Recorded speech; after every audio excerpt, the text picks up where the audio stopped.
They told Angel Matthews her father had 72 hours to live unless she agreed to the deal. Not a loan, not a favor, a marriage, to a man who couldn't even open his eyes. Paulo Bianchi, heir to one of the most dangerous crime families in the city, had been trapped in a coma for months, and his family needed a bride to secure his inheritance. Angel had no choice. She signed the contract in a room that smelled like expensive cigars and desperation, trading her freedom for her father's survival. What she didn't know was that some deals don't end when the ink dries. They only begin. If you want to see how this story unfolds, stick with me until the end, hit that like button, and drop a comment with your city so I can see how far this story travels. Angel Matthews had always believed that hospitals were places where people fought for their lives. She'd spent 3 years as a nurse watching patients cling to hope, watching families make impossible decisions, watching the line between living and dying blur into something gray and uncertain. But she never imagined she'd be the one making a deal with death. The call came on a Tuesday. Her father, Robert Matthews, had collapsed at work. A heart attack, sudden and brutal. By the time the ambulance arrived, his heart had stopped twice. They'd revived him, but the damage was severe. He needed surgery, the kind that cost more than Angel made in 2 years, and their insurance had lapsed 3 months ago when he'd lost his job. Angel sat in the ICU waiting room, her scrubs still on from her shift, her hands shaking as she filled out paperwork she couldn't afford. The fluorescent lights hummed overhead, cold and indifferent. A doctor she didn't recognize approached her, his expression carefully neutral. "Miss Matthews?" She looked up. "Yes?" "There's someone here to see you. He says it's urgent." Angel frowned. "Who?" He didn't give his name, but he's waiting in the consultation room. Something about the doctor's tone made her stomach tighten. She followed him down the hallway, past rooms filled with beeping machines and quiet suffering, until they reached a small conference room at the end of the corridor. The doctor opened the door and gestured for her to enter. The man inside was not what she expected. He was older, maybe 60, with silver hair combed back and a suit that probably cost more than her car. His eyes were sharp, calculating, the kind of eyes that missed nothing. He stood when she entered, offering a polite smile that didn't reach those eyes. "Miss Matthews, thank you for meeting with me." "I didn't agree to meet with anyone," Angel said, her voice tight. "Who are you?" "My name is Vincent Caruso. I'm an attorney representing the Bianchi family." The name hit her like a punch. Everyone in the city knew the Bianchi family. They owned half the real estate downtown, had their hands in construction, shipping, and a dozen other industries that operated just on the edge of legality. They were old money, old power, and old secrets. "I don't know anyone named Bianchi," Angel said carefully. "No, but we know you." Vincent gestured to the chair across from him. "Please, sit. This won't take long." Angel didn't move. "I'm not interested in whatever you're selling." "I'm not selling anything, Miss Matthews. I'm offering you a solution." "To what?" "Your father's medical bills." The words hung in the air between them, heavy and dangerous. Angel's hands clenched into fists at her sides. "How do you know about my father?" "The Bianca family has interests in this hospital. We were made aware of your situation." Vincent opened a leather briefcase and pulled out a folder. "Your father needs immediate surgery. The estimated cost is $340,000. You have no insurance, no savings, and no way to secure a loan with your current income." Angel felt her face flush with anger and humiliation. "That's none of your business." "You're right. It's not." Vincent slid the folder across the table toward her. "But I'm here to make it our business." "Why?" "Because the Bianca family needs something from you.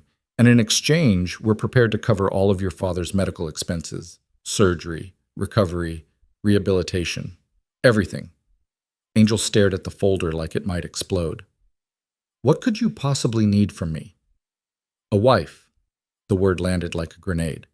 Angel laughed, a sharp, disbelieving sound. "You're insane." "I assure you, I'm quite sane." Vincent's expression didn't change. "The situation is unusual, I'll admit, but the offer is genuine." "You want me to marry someone in your family?" "Yes." "Who?" "Paulo Bianchi. He's 28 years old, the only son of Marcus Bianchi, and the primary heir to the family estate." Angel shook her head. "I don't care who he is. I'm not marrying a stranger." "You won't be strangers for long," Vincent said calmly. "You'll be living in the same house." No. Miss Matthews, no. Angel turned toward the door. This is insane. My father would never want me to do something like this. Your father will be dead in 72 hours without that surgery. Angel froze, her hand on the doorknob. Vincent continued, his voice soft but relentless. I've reviewed his charts. I've spoken with his doctors. Without intervention, he'll experience another cardiac event within 3 days, and this time, he won't survive it. Angel closed her eyes, her throat tight. Why me?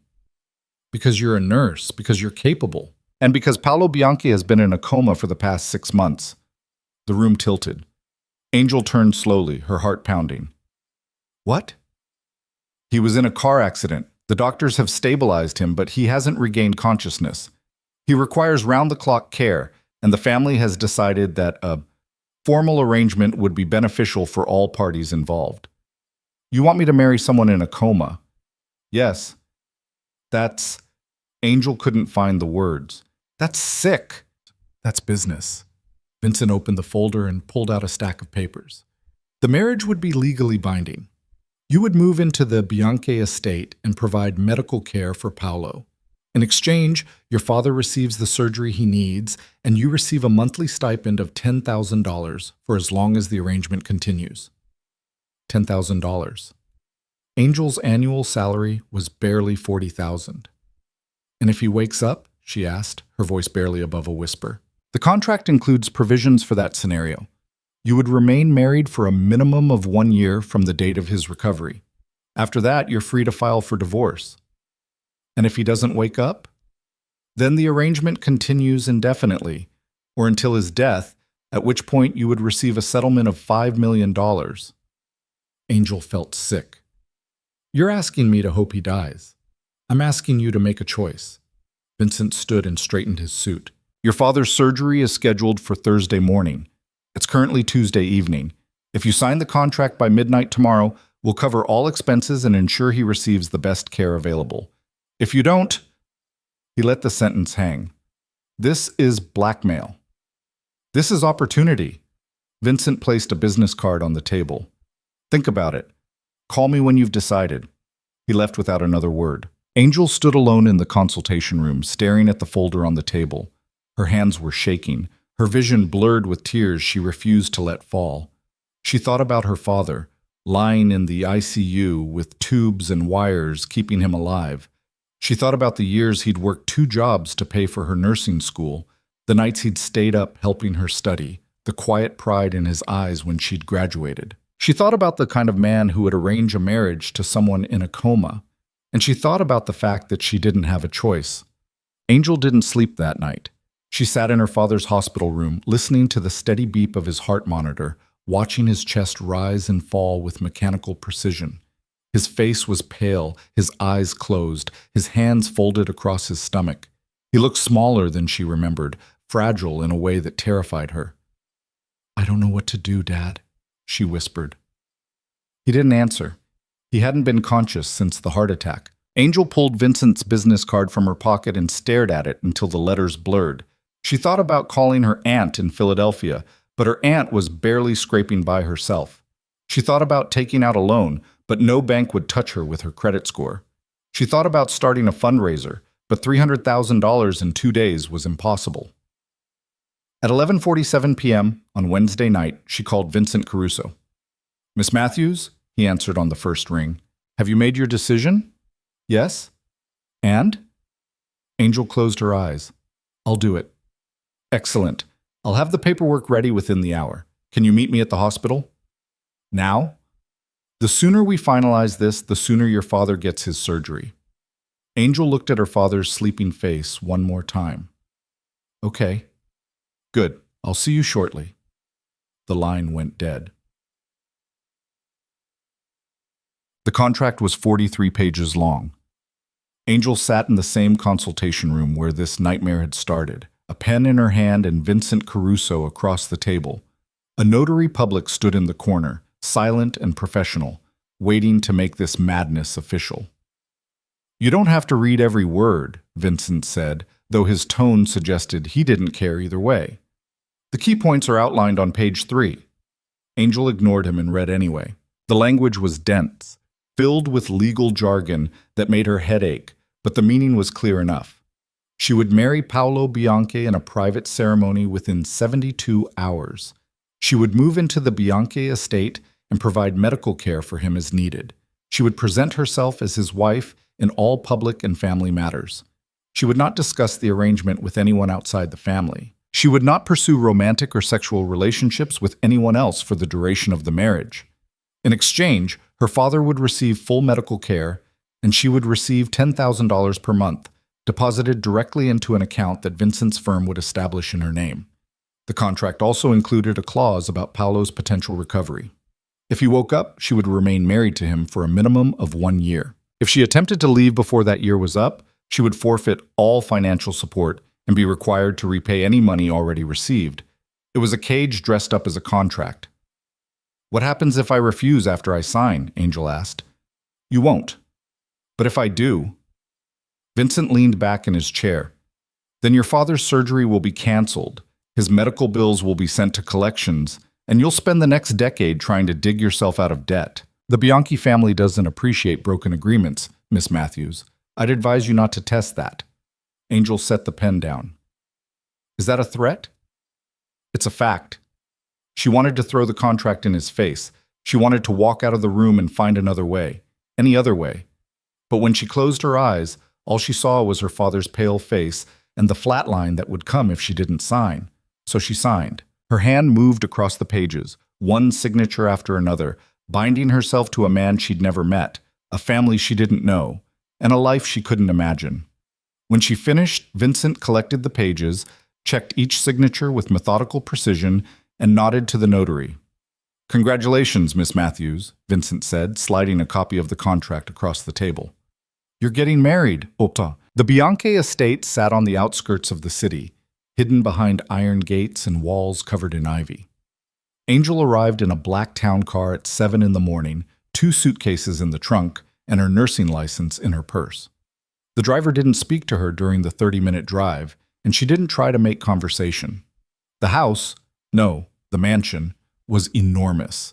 3 stories of stone and glass that seemed to belong in a European countryside rather than the edge of an American city. The driveway curved through manicured gardens, past fountains and hedges trimmed into perfect shapes. It was beautiful in a cold, untouchable way. The car stopped in front of the main entrance. The driver opened her door without a word. "Thank you," Angel said, though she wasn't sure why. He nodded once and retrieved her suitcases. The front door opened before she reached it. A woman in her 50s stood in the doorway, her expression stern but not unkind. She wore a simple black dress and sensible shoes, her gray hair pulled back in a tight bun. "Miss Matthews," the woman said, "I'm Helen, the head housekeeper. Mr. Caruso informed us of your arrival." "Just Angel is fine." Helen's expression didn't change. "Mr. Bianchi is in the East Wing. I'll show you to your room first so you can settle in." "I'd like to see him." "You will, but first you'll need to understand the household rules." Angel followed Helen inside, her footsteps echoing on marble floors. The interior of the mansion was just as cold as the exterior. High ceilings, expensive art on the walls, furniture that looked like it belonged in a museum. Everything was pristine, untouched, lifeless. Helen led her up a grand staircase and down a long hallway. "The family wing is on the 2nd floor. You'll have a suite adjacent to Mr. Paulo's room. The staff quarters are on the 3rd floor. Meals are served in the dining room at 8, 1, and 7. If you require anything outside those hours, you may use the kitchen, but please inform cook in advance." "Okay." Helen stopped in front of a door and opened it. "This is your room." The suite was larger than Angel's entire apartment. A king-sized bed dominated the center, flanked by nightstands with crystal lamps. There was a sitting area with a couch and a fireplace, a walk-in closet, and a bathroom with a clawfoot tub. The walls were painted a soft cream, and the windows overlooked the gardens. It was beautiful. It was suffocating. "Mr. Paulo's room is through that door," Helen said, pointing to a connecting door on the far wall. "He has a full-time physician who visits twice a week, but you'll be responsible for his daily care. His medical equipment and records are in his room." "When can I see him?" Helen's expression softened slightly. "Now, if you'd like." Angel nodded. Helen opened the connecting door. The room beyond was dim, the curtains drawn to block out the morning light.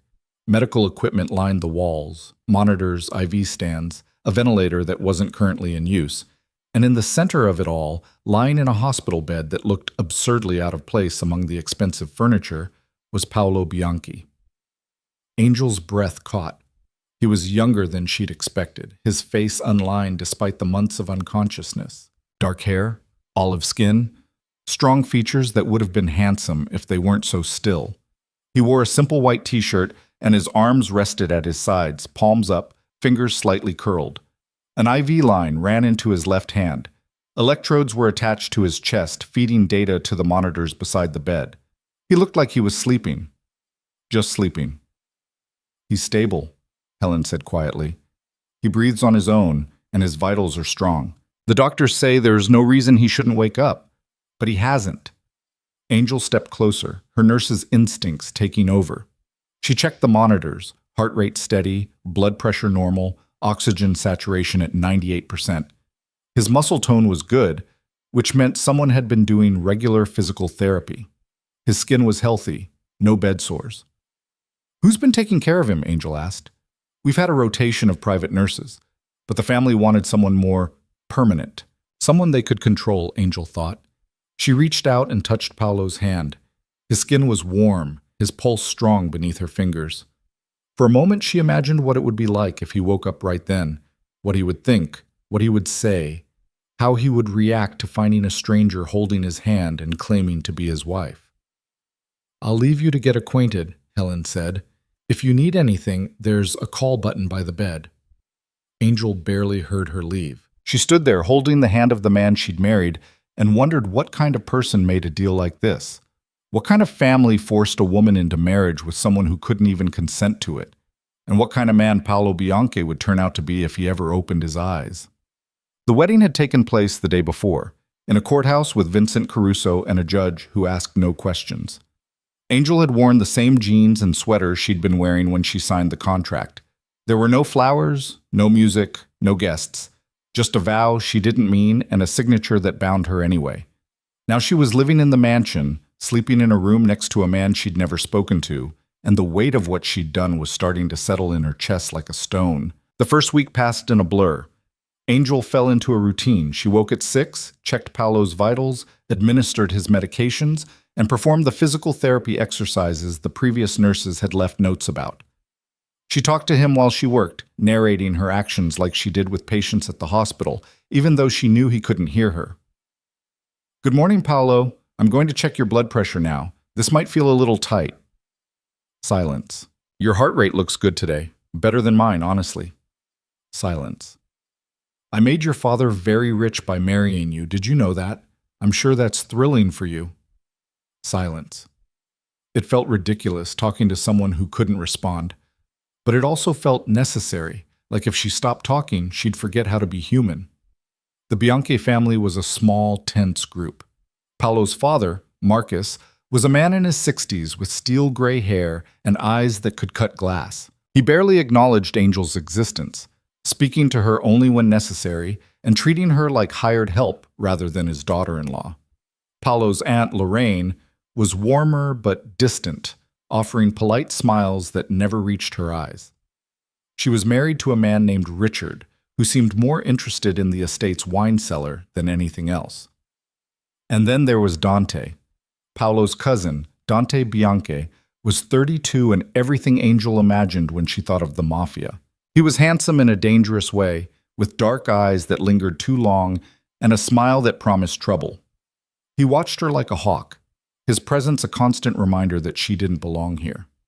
"So, you're the nurse," Dante said one evening, cornering her in the hallway outside Paulo's room. "Yes. Must be nice getting paid to play house?" Angel bristled. "I'm taking care of your cousin." "Sure you are." Dante stepped closer, invading her space. "Tell me, Angel, what happens if Paulo never wakes up? You just keep cashing those checks?" "That's none of your business." "Everything in this family is my business." His smile was sharp, especially when it involves Paulo's inheritance. Angel pushed past him, her heart pounding. She didn't look back. That.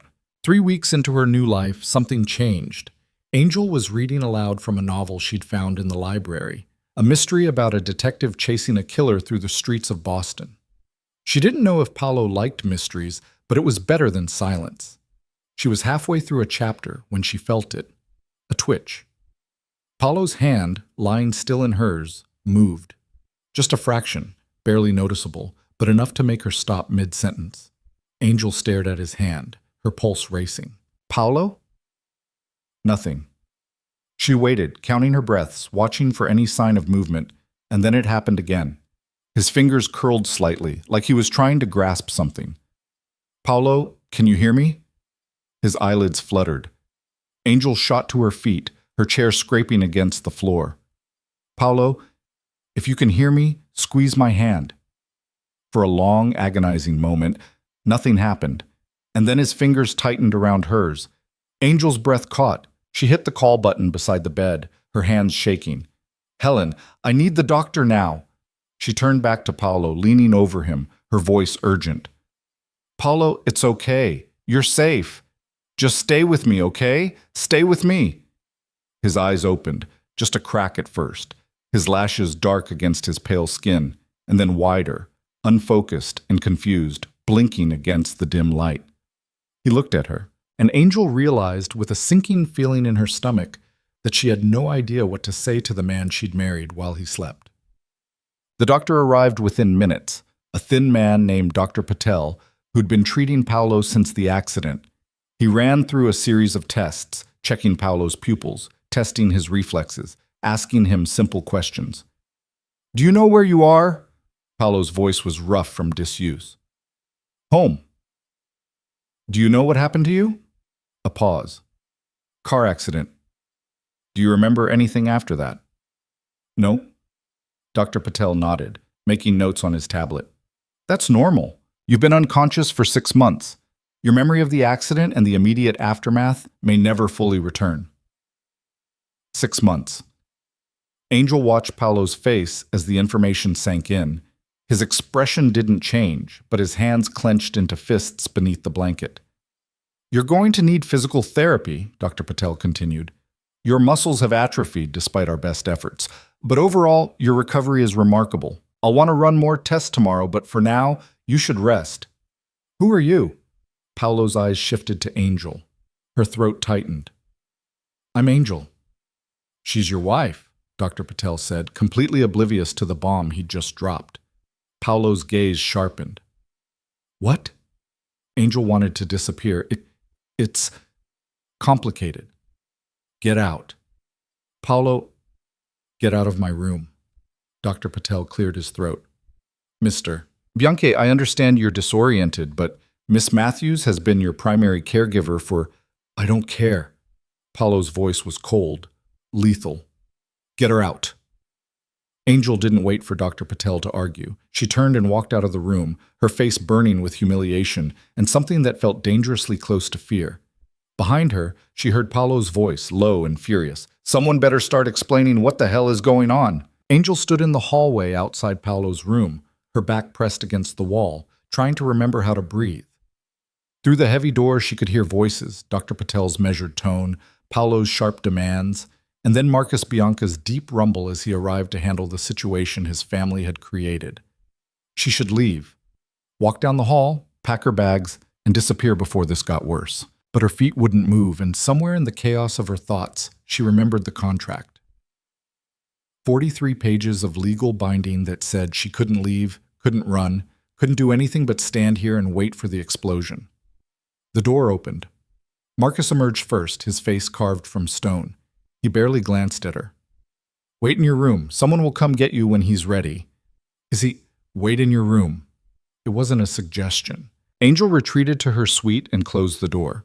She sat on the edge of the bed, hands clasped between her knees, and listened to the muffled sounds of argument filtering through the walls. She couldn't make out words, just the rise and fall of anger, and underneath it, something that sounded like betrayal. An hour passed, then 2. When the knock finally came, it was Helen's hand on the door. He wants to see you. Angel's stomach dropped. Now? Now. She followed Helen back through the connecting door. Paulo was sitting up in bed now, propped against pillows, his face pale but alert. Marcus stood by the window, arms crossed. Dr. Patel had left, and in his place was Vincent Caruso, the lawyer who'd orchestrated this whole disaster. Paulo's eyes locked on Angel the moment she entered. They were dark, almost black, and filled with something that made her want to run. "Sit," he said. There was a chair beside the bed. Angel sat. Paulo studied her for a long moment, his gaze moving from her face to her hands to the simple gold band on her left finger, the one Vincent had provided for the courthouse ceremony. She hadn't taken it off. "My father says you're a nurse." "Yes." "And you married me 6 months ago." "Yes." "While I was unconscious." Angel's throat was dry. "Yes." Paulo's jaw tightened. "Why?" She glanced at Marcus, then at Vincent. Neither of them moved to help her. "My father needed surgery," Angel said quietly. "I couldn't afford it. Your family offered to pay for it if I agreed to marry you and provide medical care. So you sold yourself." The words hit like a slap. "I saved my father's life. By signing a contract with people you didn't know, agreeing to marry someone who couldn't consent." Paulo's voice was cold, clinical. "That's not saving a life. That's making a deal with the devil." Angel's hands clenched in her lap. "I didn't have a choice. Everyone has a choice. Not when the alternative is watching your father die." Paulo leaned back against the pillows, his expression unreadable. "And what did you get out of this, besides the medical bills?" "A monthly stipend," Vincent interjected smoothly. $10,000 for the duration of the arrangement. So she's on the payroll." Paulo's eyes never left Angel's face. "How much have you collected so far?" $60,000, Vincent said. "Give it back." Angel's head snapped up. "What?" "Give it back, all of it." Paulo's voice was flat. "If this marriage is real, you don't need to be paid for it. If it's fake, I want you gone." "The contract stipulates," Vincent began. "I don't care what the contract says." Paulo's gaze shifted to his father. "You married me off like a piece of property. The least you can do is let me decide what happens next." Marcus's expression didn't change. "The arrangement serves a purpose." "Your purpose, not mine. You've been unconscious for 6 months. The family needed stability.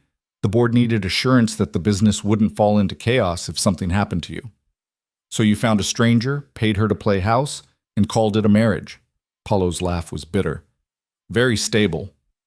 It was necessary. It was convenient."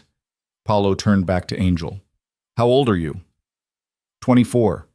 "And you thought this was a good idea?" Angel's patience snapped. "I thought keeping my father alive was a good idea. I thought doing whatever it took to save him was a good idea.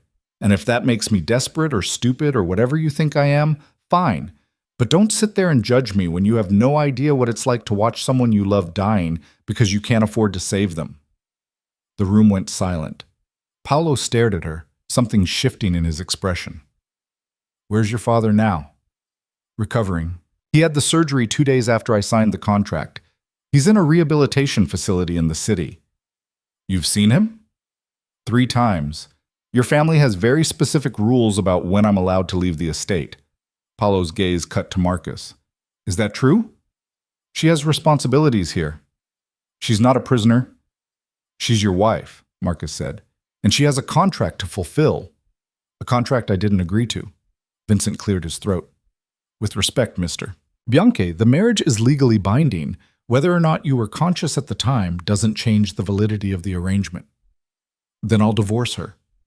"The contract includes a clause requiring a minimum of 1 year from the date of your recovery before divorce proceedings can begin." Paulo's hands fisted in the blankets. "You're telling me I'm stuck in this for a year?" "At minimum." "And if I refuse?" "Then Miss Matthews forfeits all financial support, including her father's ongoing medical care." Vincent's tone was infuriatingly calm. "The rehabilitation facility costs approximately $15,000 per month. I believe her father is scheduled to remain there for at least 6 more months." Angel felt the trap closing around her again. She looked at Paulo and saw the same realization dawning in his eyes. "So if I end this," Paulo said slowly, "her father loses his care." "Correct. And if she leaves, same result." Paulo exhaled sharply, his head falling back against the pillows. For a moment, he looked exactly like what he was, a man who'd just woken up to find his life hijacked by people he should have been able to trust. "Everyone out," he said. Marcus frowned. "Paulo, out, now." Vincent gathered his briefcase without argument. Marcus hesitated, then nodded once and followed the lawyer out. Helen slipped away like a ghost. Angel started to stand. "Not you!" She froze halfway out of the chair. "You said everyone." "You're not everyone. You're apparently my wife." Paulo's voice was heavy with sarcasm. "Sit down." Angel sat. They stared at each other in the dim room, the only sound the quiet beep of the heart monitor and the distant hum of the estate's ventilation system. "I don't remember the accident," Paulo said finally. "I remember driving, I remember the rain, and then nothing until I woke up and saw you standing over me. Dr. Patel says that's normal. Nothing about this is normal." He rubbed his face with both hands. "Tell me what happened while I was out. Not the sanitized version my father gave me. The truth." Angel took a breath. "Your car went off the road 6 months ago. They said the brakes failed. You were in a coma when they brought you in. Traumatic brain injury, fractured ribs, collapsed lung. The doctors weren't sure you'd survive the first week." "But I did." "You did. And after a month, your family started making arrangements. I don't know all the details, but Vincent said something about the board of directors wanting assurance that the business would continue if you didn't wake up. A marriage would establish continuity, I think he called it." "Continuity," Paulo repeated. "That's a hell of a word for selling someone into marriage." "I wasn't sold. I made a choice. Under duress." Angel didn't argue. He wasn't wrong. "What have you been doing here?" Paulo asked, "besides the medical care?" "Not much. Taking care of you mostly. Physical therapy, medications, monitoring your vitals. I read to you sometimes, talked to you. The previous nurses left notes saying it might help." "Did it? You woke up, didn't you?" A ghost of a smile crossed Paulo's face, gone almost before it appeared. "Fair point." He shifted in the bed, wincing. "How bad is it, the muscle atrophy?" "Bad enough. You're going to need help walking at first. Your legs will feel like they don't belong to you for a while." "Great. It gets better. With work." Paulo was quiet for a moment. Then, "What's your father's name?" "Robert. Robert Matthews." "And he's doing okay? The surgery worked?" "Yes, he still has a long recovery ahead, but he's alive." "That's something, at least." Paulo's eyes drifted to the window, where afternoon light filtered through the curtains. "I can't believe they did this. My father, Vincent, all of them, just decided my life for me." "I'm sorry." "For what?" "For being part of it. I know you didn't ask for any of this." "Neither did you." Paulo looked at her again, his expression softer now. "Look, I'm angry, but not at you. You're just as trapped as I am." "I don't feel trapped." "Then you're lying to yourself." Maybe she was. Angel wasn't sure anymore. "What do you want to do?" she asked. Paulo laughed, sharp and humorless. "I want to burn the contract, divorce you tomorrow, and tell my family to go to hell. But apparently that's not an option. So we're stuck. For a year at least." He studied her. "Can you handle that?" "Can you?" "I don't have a choice, remember?"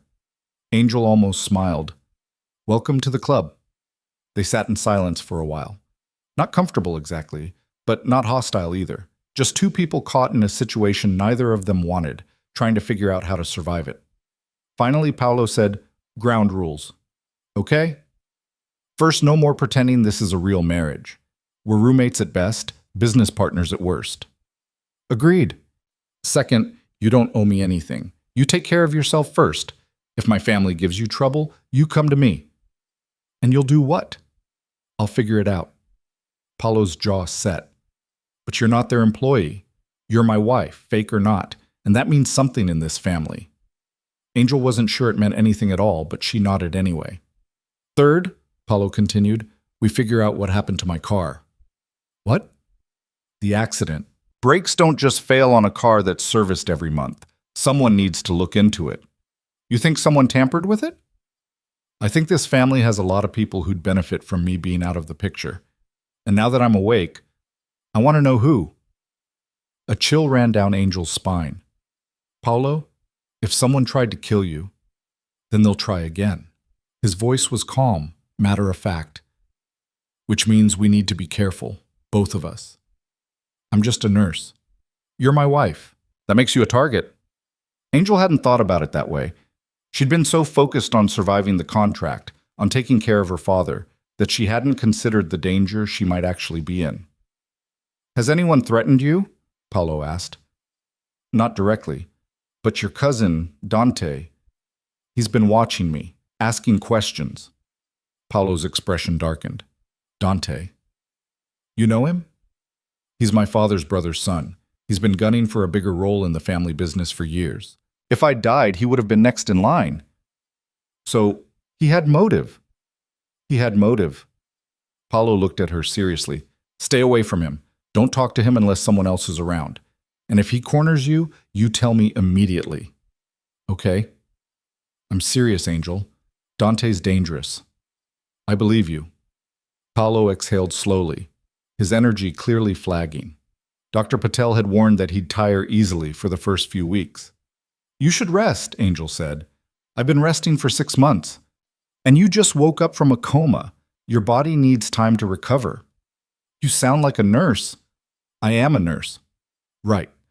Paulo's eyes drifted closed despite his protest. Stay close tonight. I don't want anyone else in here. I'll be in the next room if you need me. No, I mean stay here, in this room. Angel hesitated.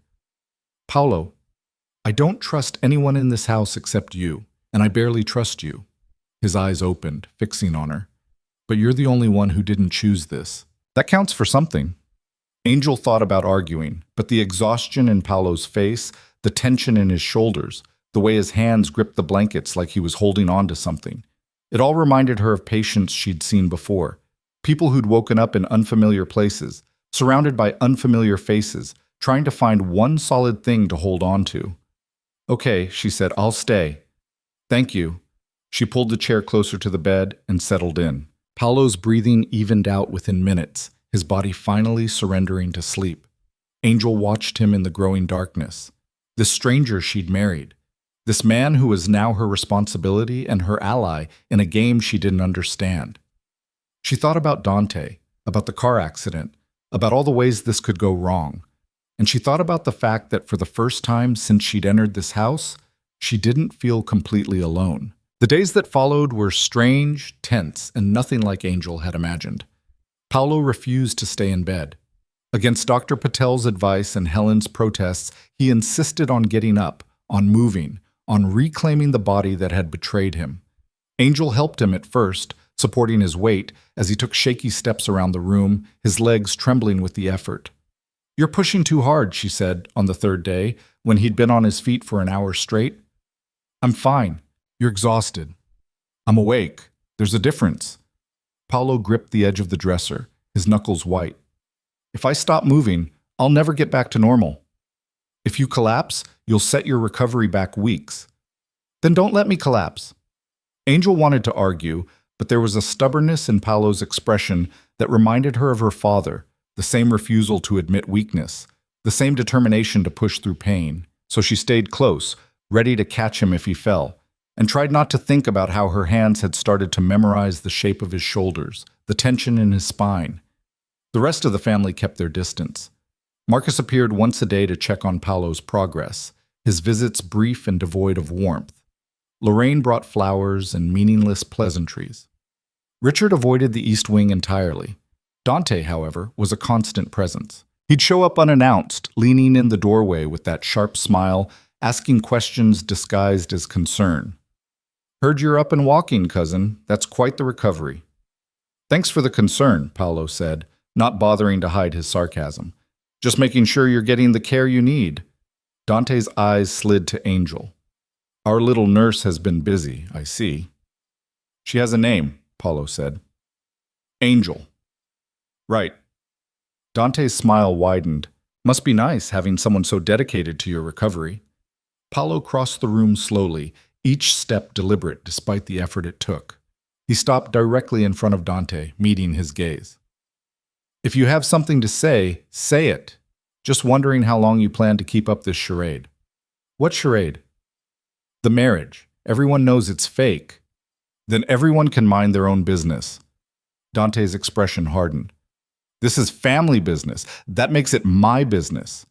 No, Paulo said quietly. It doesn't. They stared at each other, the air thick with unspoken threats.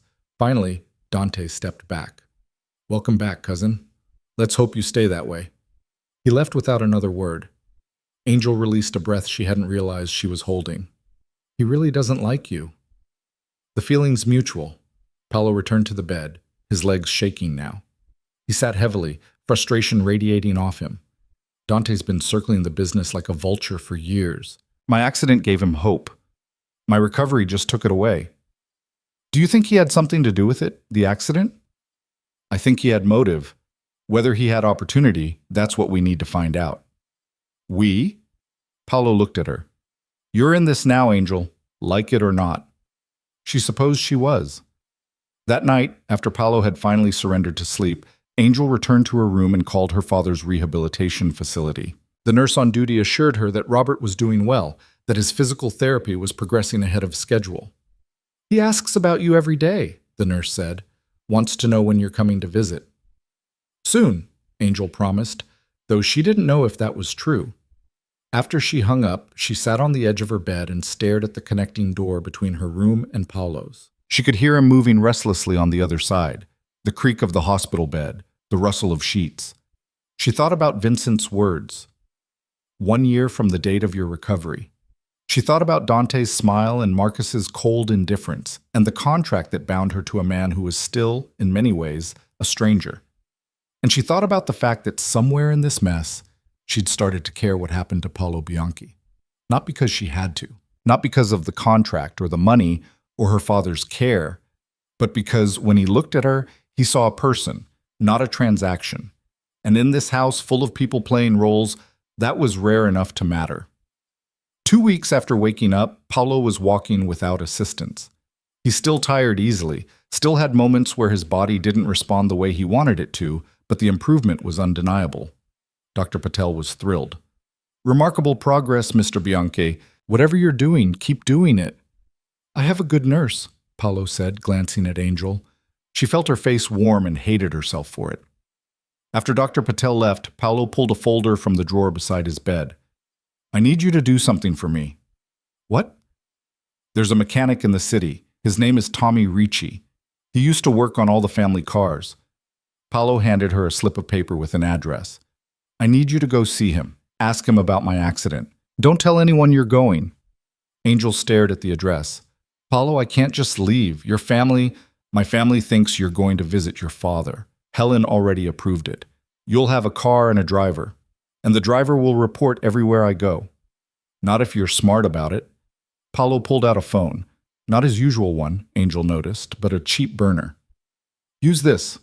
Don't take your regular phone. And when you get to the rehab facility, ask them to call you a cab to this address.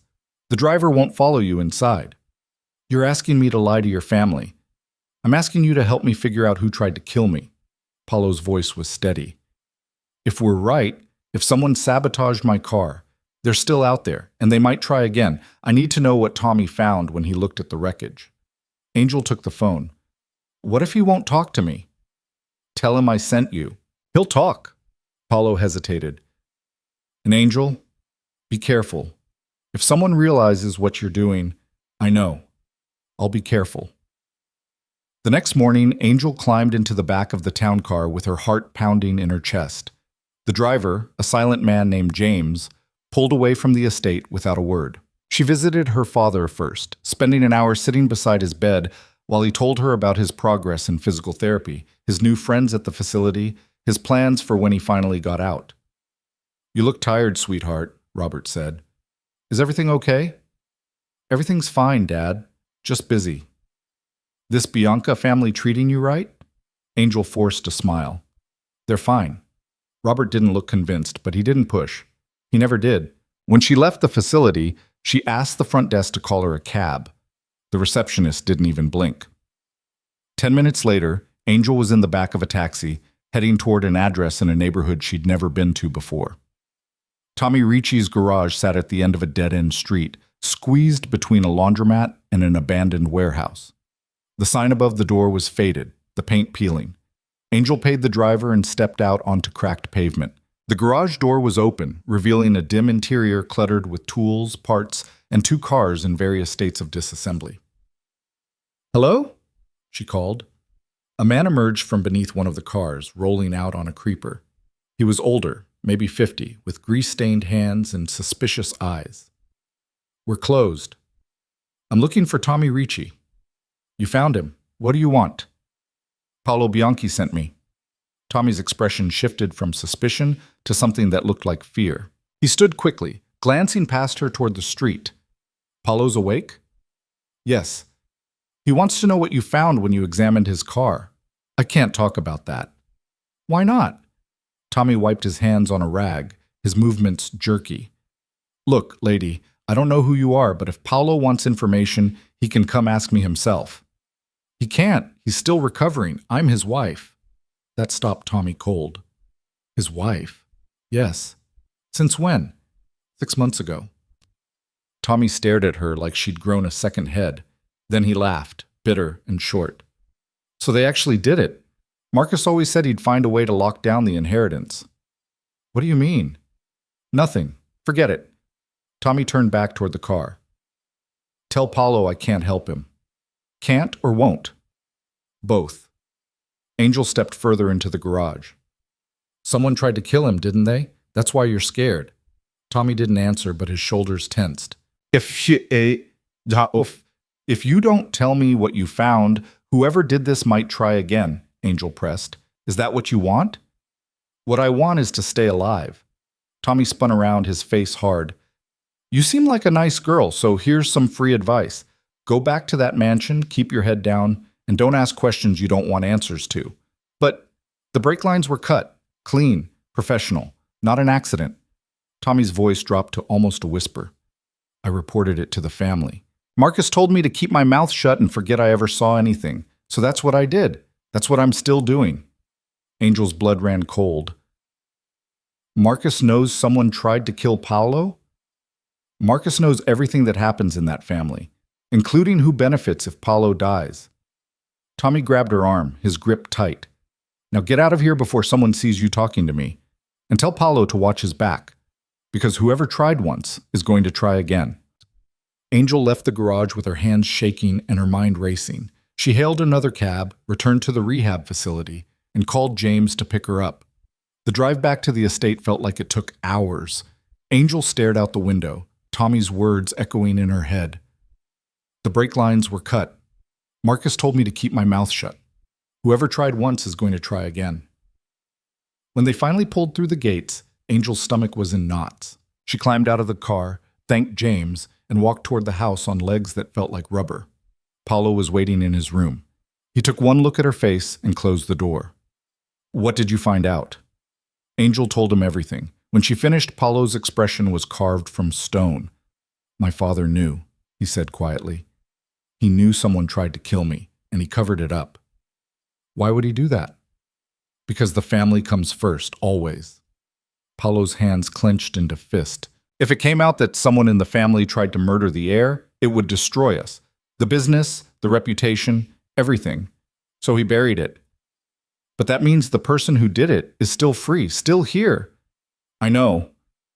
They looked at each other in the dim light of the room, the weight of the truth settling between them like a stone. "What do we do now?" Angel asked. Paulo was quiet for a long moment. Then, "We figure out who did it, and we make sure they don't get another chance." The next 3 days passed in a strange kind of tension, like waiting for thunder after lightning. Paulo moved through the estate with a careful neutrality that Angel recognized from her time in the ICU, the way patients acted when they knew the next wrong move could kill them. He smiled at family dinners, made small talk with Marcus about business, and played the role of dutiful son recovering from a tragic accident. But in his room, behind closed doors, he was someone else entirely. "We need evidence," Paulo said on the 4th night, spreading papers across his bed. They were financial documents, business contracts, Things he'd managed to pull from his father's study when the house was quiet. Something concrete that ties someone to the accident. Angel sat in the chair beside the bed, exhausted from another day of pretending everything was normal. How are we supposed to find that? It's not like there's a signed confession lying around. No, but there's money. But Paulo tapped one of the documents. Someone paid to have my brake lines cut. Professional jobs like that don't come cheap. We find the payment. We find the person who authorized it. These are just business accounts. Legitimate transactions. Nothing in this family is completely legitimate. Paulo's finger traced down a column of numbers. See this? A wire transfer of $50,000 to a consulting firm I've never heard of, made 2 weeks before my accident. Angel leaned closer. What kind of consulting? That's what we need to find out. Paulo pulled out the burner phone and started typing. I have a contact who can run the company name. Someone outside the family who won't ask questions. Someone you trust? Trust is a strong word, but he owes me, and that's almost as good.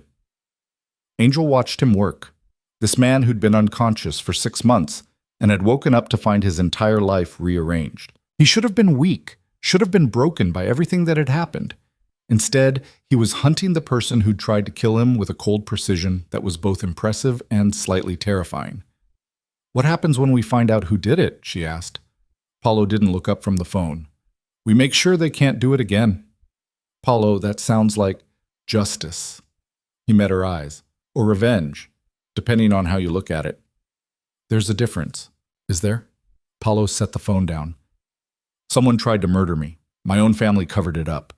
If we go to the police, Marcus will bury the evidence and we'll both end up looking crazy. So we handle it ourselves. Handle it how? I don't know yet, but I'll figure it out. He rubbed his face, and for a moment Angel saw the exhaustion underneath the determination.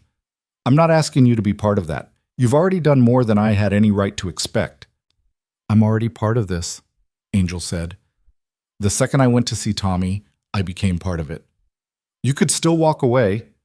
No, I can't. We're stuck together for a year, remember? Your family made sure of that. Paulo smiled, tired but genuine. Yeah, they did.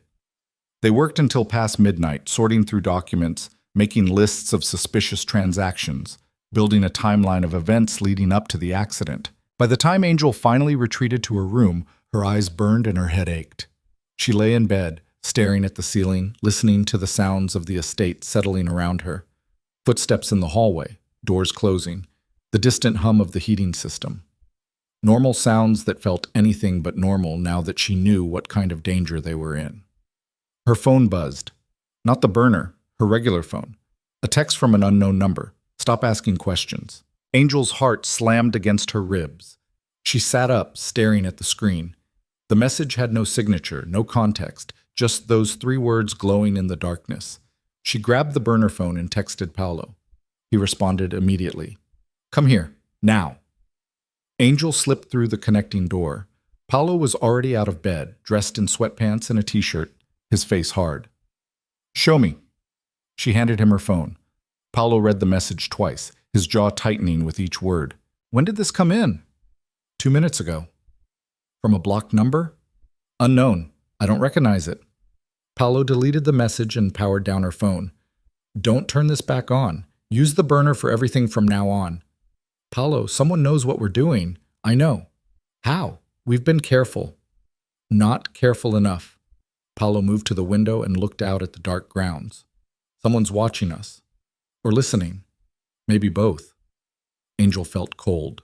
You think the house is bugged? I think someone's paying very close attention to everything we do. He turned back to her. From now on, we don't talk about any of this inside the estate. We go for walks. We go into the city. We find places where we can't be overheard. Your family will notice if we suddenly start leaving together. Then we make it look normal. A recovering husband taking walks with his wife, physical therapy, bonding time. Whatever story they'll buy. Paulo's expression was grim. Because if they realize we're investigating, if they figure out we know about the brake lines, they'll move against us. And next time, I don't think it'll be subtle. Angel wrapped her arms around herself. I'm scared. Good. That means you're smart. Paulo crossed the room and stood in front of her. But being scared doesn't mean we stop. It means we're more careful. Can you do that? Angel thought about her father, about the contract, about the fact that she'd already come too far to turn back. Yes. Okay, then we keep going. They stood there in the quiet room, close enough that Angel could see the exhaustion in Paulo's eyes, the tension in his shoulders. Close enough that she could reach out and touch him if she wanted to. And for a moment she wanted to. Not because of any attraction or romance or stupid complication like that, but because he was the only solid thing in this entire nightmare, and she was tired of feeling like she was drowning. Get some sleep, Paulo said softly. Tomorrow we start being more careful. Angel nodded and returned to her room. But sleep didn't come easily, and when it did, it was full of break lines and blocked numbers and shadows watching from doorways. The next morning, Paulo announced at breakfast that he wanted to start taking daily walks around the estate grounds. Dr. Patel had recommended increased physical activity, he explained, and the fresh air would help with his recovery. Marcus barely looked up from his newspaper. Fine. Take Helen with you. Actually, I'd prefer Angel. She knows what to watch for if I start to tire. Helen is perfectly capable. Angel is my wife. Paulo's tone was mild but firm. And she's the one who's been managing my recovery since I woke up. I'd like her with me. Marcus's eyes flicked to Angel, then back to his son. Something passed between them, some unspoken communication that Angel couldn't quite read. As you wish, Marcus said finally. Dante, sitting across the table, smiled into his coffee. How sweet! The happy couple getting some quality time. Jealousy doesn't suit you, cousin, Paulo said. Who's jealous? I think it's wonderful you two are bonding. Dante's smile widened. Just don't wander too far from the house. The grounds can be dangerous if you don't know your way around. I'll keep that in mind. After breakfast, Paulo and Angel stepped out onto the terrace. The morning was cool, the sky overcast, threatening rain. They walked in silence until they'd put sufficient distance between themselves and the house, following a path that wound through the gardens and toward a grove of trees at the edge of the property. Did you notice the security cameras? Paulo asked quietly once they were out of direct view of the house. There are cameras? Everywhere. Front gate, driveway, all entrances to the house. But not out here. My mother hated the idea of cameras in the gardens. Said it ruined the natural beauty. My father indulged her, and after she died, he never changed it. When did she die? 10 years ago. Cancer. Paulo's voice was flat, the kind of flat that came from old grief worn smooth by time. But that's not why we're out here. We need to talk about next steps. Okay. My contact came through. The consulting firm that received the $50,000 payment? It's a shell company. Exists on paper, but no actual office, no employees, no services rendered. Angel's stomach tightened. So it was a payoff. Exactly. Which means someone in my family authorized it. The payment came from a discretionary account that Marcus, myself, and Dante all have access to. So it could be any of you. I was in a coma, so probably not me. Paulo's smile was humorless. That leaves my father and my cousin, and I need to know which one tried to kill me. How do we figure that out? We talked to the person who set up the shell company. My contact traced it back to a lawyer named Gerald Foster. He's not family, but he's done work for us before, mostly the kind of work that doesn't show up on official books. He sounds trustworthy. He's not, but he's greedy, and that makes him predictable. Paulo pulled out the burner phone and showed her an address. He has an office downtown. We're going to pay him a visit tomorrow. And say what? Hi, did you help someone try to murder Paolo Bianchi? Something like that. Paulo pocketed the phone. But more subtle. We'll tell him we're looking into family finances, preparing for some estate planning. See if he slips up and reveals who hired him. That's a terrible plan. You have a better one? Angel didn't. They walked for another hour, circling the property while Paulo pointed out landmarks and told her stories about growing up here. His childhood sounded lonely, full of tutors and expectations, and very little actual joy. The only person who'd made it bearable was his mother, and when she died, the house had become a mausoleum. Is that why you stayed in the business? Angel asked. Because your father expected it. Partly. Also because I didn't know what else to do. Paulo kicked at a stone on the path. I went to college, got a business degree, came back and started working for the family. It was the path laid out for me, so I followed it. Never really questioned if it was what I wanted. And what do you want? Paulo was quiet for a long moment. I used to think I wanted power, control, a seat at the table where the real decisions get made. But lying in that bed for 6 months, trapped in my own head, I realized I'd been chasing the wrong things. What are the right things? I'm still figuring that out. They walked back to the house in silence. When they reached the terrace, Dante was waiting, leaning against the stone railing with a cigarette in his hand. Enjoy your walk? He asked. Very much, Paulo said. Good. Family meeting tonight. 7 o'clock in my father's study. Everyone's expected to attend. What's it about? Dante took a drag of his cigarette and exhaled slowly. Business. What else? His eyes shifted to Angel. Your wife's invited too, since she's family now. Paulo's hand found Angel's, his grip firm. We'll be there, Dante smiled. Looking forward to it. He walked away, leaving the smell of tobacco hanging in the air. That was a threat, Angel said quietly. Yes, it was. Paulo squeezed her hand once before letting go. Which means we need to be ready for whatever's coming. The day dragged by in agonizing slowness. Angel tried to keep busy, but her mind kept circling back to the meeting. What did Dante want? Why call everyone together now? Was it related to the investigation, or was it something else entirely? At 6:30, she changed into something more formal, a simple black dress that Helen had left in her closet weeks ago. She stared at herself in the mirror, barely recognizing the woman looking back. 3 months ago, she'd been a nurse working double shifts and eating ramen for dinner. Now she was wearing expensive clothes and preparing to sit through a Mafia family meeting. The connecting door opened. Paulo stepped through, wearing a suit that fit him perfectly despite the weight he'd lost during the coma. He looked like he belonged in this world of money and power and dangerous games. Ready? He asked. No. Me neither. He offered his arm. Let's go anyway. They walked downstairs together, their footsteps echoing on marble floors.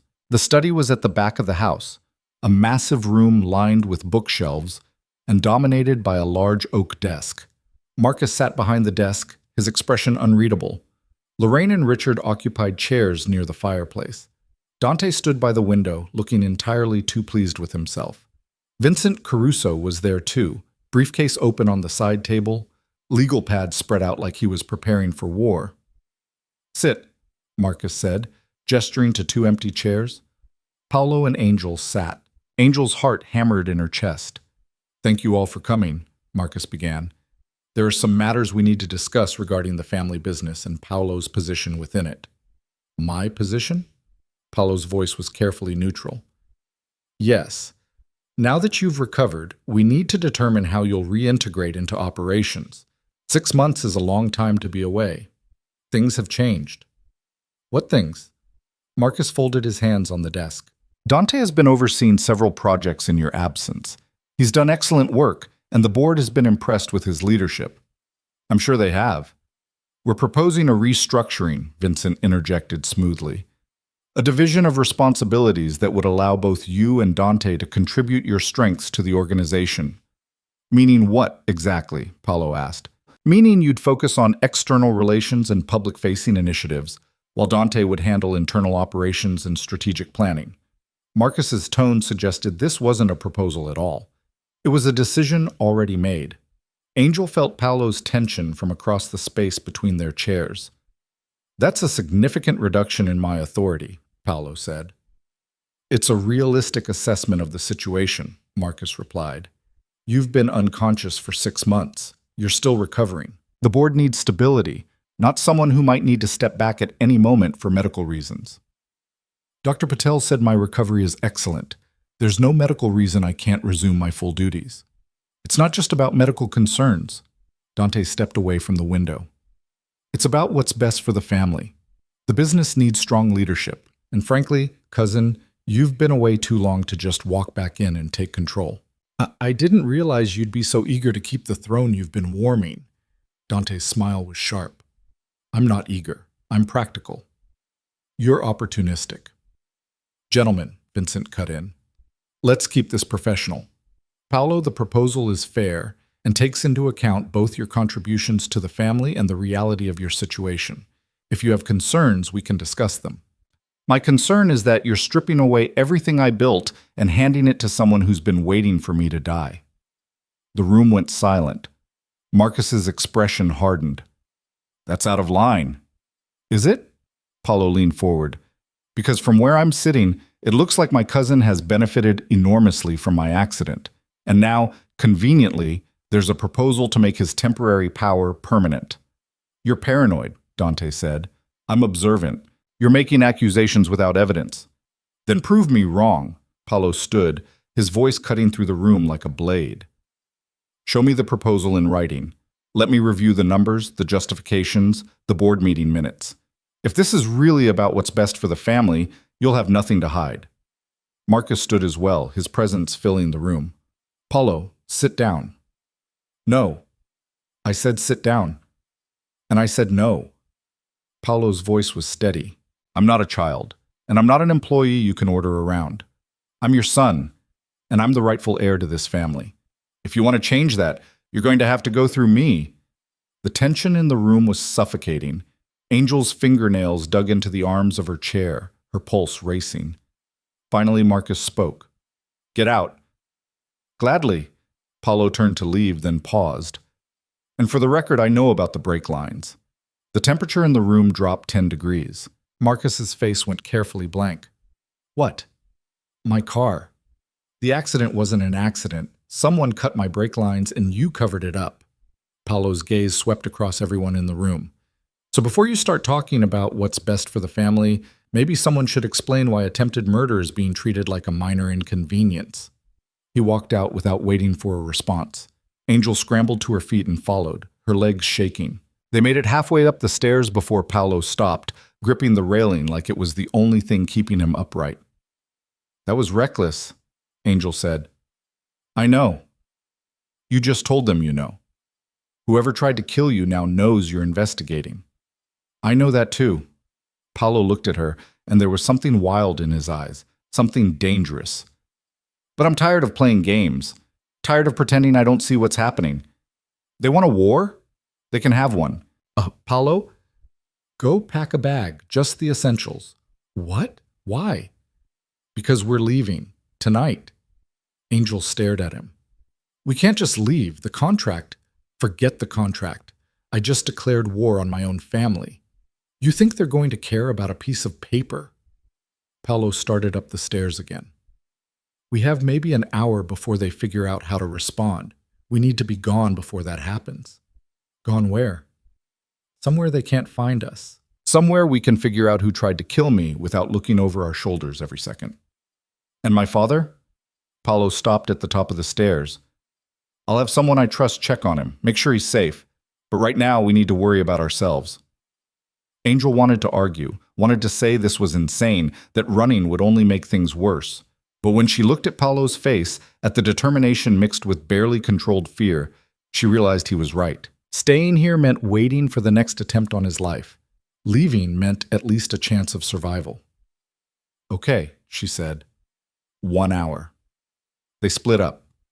Angel threw clothes into a duffel bag, grabbed her phone charger and the burner phone, and tried not to think about everything she was leaving behind.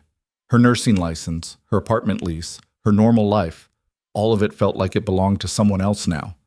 Someone who hadn't signed a contract with the devil and married a man in a coma. 20 minutes later, she was back in Paulo's room. He had a similar bag packed, plus a laptop and several folders of documents. There's a car in the garage, he said. Keys are in the kitchen. We go out the back way, through the gardens, avoid the main driveway. Won't security see us? The cameras on the back gate have been broken for weeks. My father keeps meaning to fix them. Paulo smiled grimly. Lucky for us, he never got around to it. They moved quickly, quietly, through hallways Angel had learned by heart over the past months.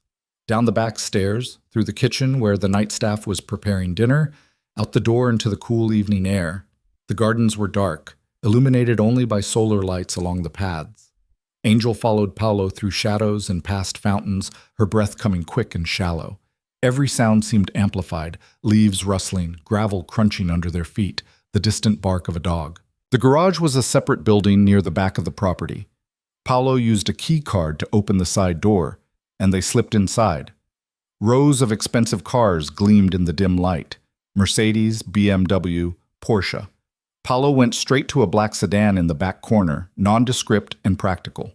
He grabbed keys from a lockbox on the wall and tossed them to Angel. "You drive." "Me? I'm still not cleared to drive, and if we get stopped, it's better if you're behind the wheel." Angel caught the keys and slid into the driver's seat. Her hands were shaking as she started the engine. The sound seemed deafening in the enclosed space. Paulo hit the button for the garage door. It rolled up with agonizing slowness. And there, standing in the doorway with a gun in his hand, was Dante. "Going somewhere?" he asked. Angel's foot slammed on the brake. Paulo went rigid beside her. Dante walked toward the car, the gun held casually at his side. Not pointing at them yet, but the threat was clear. "You really shouldn't have said anything at that meeting, cousin. Made things very complicated." "Get out of the way, Dante." "Can't do that." Dante stopped next to the driver's side window. "See, you've put us all in a difficult position. Running off, talking about investigations, making accusations. That's not how family handles things. Family doesn't try to kill each other." "Doesn't it?" Dante's smile was cold. "You'd be surprised what family will do when there's enough money on the line." "So it was you." Paulo's voice was flat. "You cut my brake lines." "I arranged it. There's a difference." Dante tapped the gun against his thigh. "Nothing personal, Paulo. Just business. You were the heir, I was the spare. But unconscious heirs don't inherit, and the board was ready to make a change. All I had to do was wait for you to die with dignity in your sleep." "But I woke up." "Yeah, you did." "Very inconvenient." Dante raised the gun, pointing it through the window at Angel. "So now we need to fix that mistake, starting with your lovely wife." Angel's blood turned to ice. "Don't," Paulo said, his voice sharp with fear. "She has nothing to do with this." "She has everything to do with this. She's a witness. She went to Tommy Ricci, asked questions, dug up things that should have stayed buried." Dante's finger moved to the trigger. "And now she gets to pay for that curiosity." Everything happened at once. Paulo lunged across the seat, shoving Angel down. The gun went off deafeningly loud in the enclosed space. The windshield exploded into cracks. Angel screamed. She didn't think, just acted. Her foot slammed on the accelerator. The car shot forward, straight at Dante. He threw himself sideways, firing again. The bullet punched through the back window. Angel kept driving. Through the garage door, across the gravel driveway, toward the back gate that Paulo said had broken cameras. Behind them, Dante was shouting, running, trying to get a clear shot. "The gate!" Paulo yelled. "Drive through the gate!" Angel aimed for the chain-link fence and prayed. The car hit it, going 40 miles an hour. Metal screamed. The fence tore away from its posts. And then they were through, bouncing onto a service road, tires squealing as Angel fought for control. "Left! Go left!" She yanked the wheel. The car fishtailed, then straightened. Behind them, headlights appeared in the rearview mirror. Someone was following. "Faster," Paulo said. He had his phone out, dialing frantically. "We need to lose them before they call the police." "I'm going as fast as I can." "Then go faster." Angel pressed the accelerator to the floor. The sedan responded, engine roaring. They flew down the service road, past warehouses and industrial buildings, toward the glow of the city in the distance. The headlights behind them were getting closer. "Turn here," Paulo commanded. Angel took the corner too fast. The car skidded, tires screaming. She wrestled it back under control and kept going. "Now, right." Another turn. They were in a residential neighborhood now, quiet streets lined with houses. The headlights were still there, relentless. "There's a shopping center up ahead," Paulo said. "Pull into the parking garage. We'll lose them in there." Angel saw the structure looming ahead, a massive multi-level parking garage attached to a mall. She took the entrance at speed, tires squealing on concrete. Up the first ramp, then the second, weaving between parked cars. "Stop here," Paulo said. "Kill the lights." Angel parked between two SUVs and shut off the engine. They sat in darkness, breathing hard, watching the rearview mirror. Headlights appeared at the entrance, moved slowly up the first level. Searching. Angel's hand found Paulo's and gripped it tight. He squeezed back, neither of them speaking, barely breathing. The headlights continued up to the second level, paused, then moved on to the third. They waited 5 minutes. 10. The headlights didn't return. "We need to move," Paulo said finally. "They'll come back with more people. We need to ditch this car and find another way out of the city." "Where do we go?" Paulo pulled out his phone and made a call, spoke quickly in a low voice. Hung up. "I have a friend. He has a cabin upstate, off the grid. We can hide there while we figure this out." "Paulo, Dante just tried to kill us. Your family is hunting us. How do we figure anything out?" "I don't know yet, but we're alive, and that's more than we were 5 minutes ago." He looked at her, his face pale in the dim light. "Are you okay?" "No, I'm terrified." "Me too." Paulo's laugh was shaky. "But at least we're terrified together." Angel wanted to cry, or scream, or both. Instead, she started the car and pulled out of the parking space. "Which way?" "North, away from the city." Paulo was already pulling up directions on his phone. "And Angel, thank you for driving through that gate, for not freezing. You saved our lives." "Don't thank me yet," Angel said, pulling out of the garage and back onto the street. "We're not safe yet." But as they drove into the night, putting distance between themselves and the Bianchi estate, Angel realized something had shifted. They weren't just playing at being allies anymore. They weren't just two people trapped by a contract.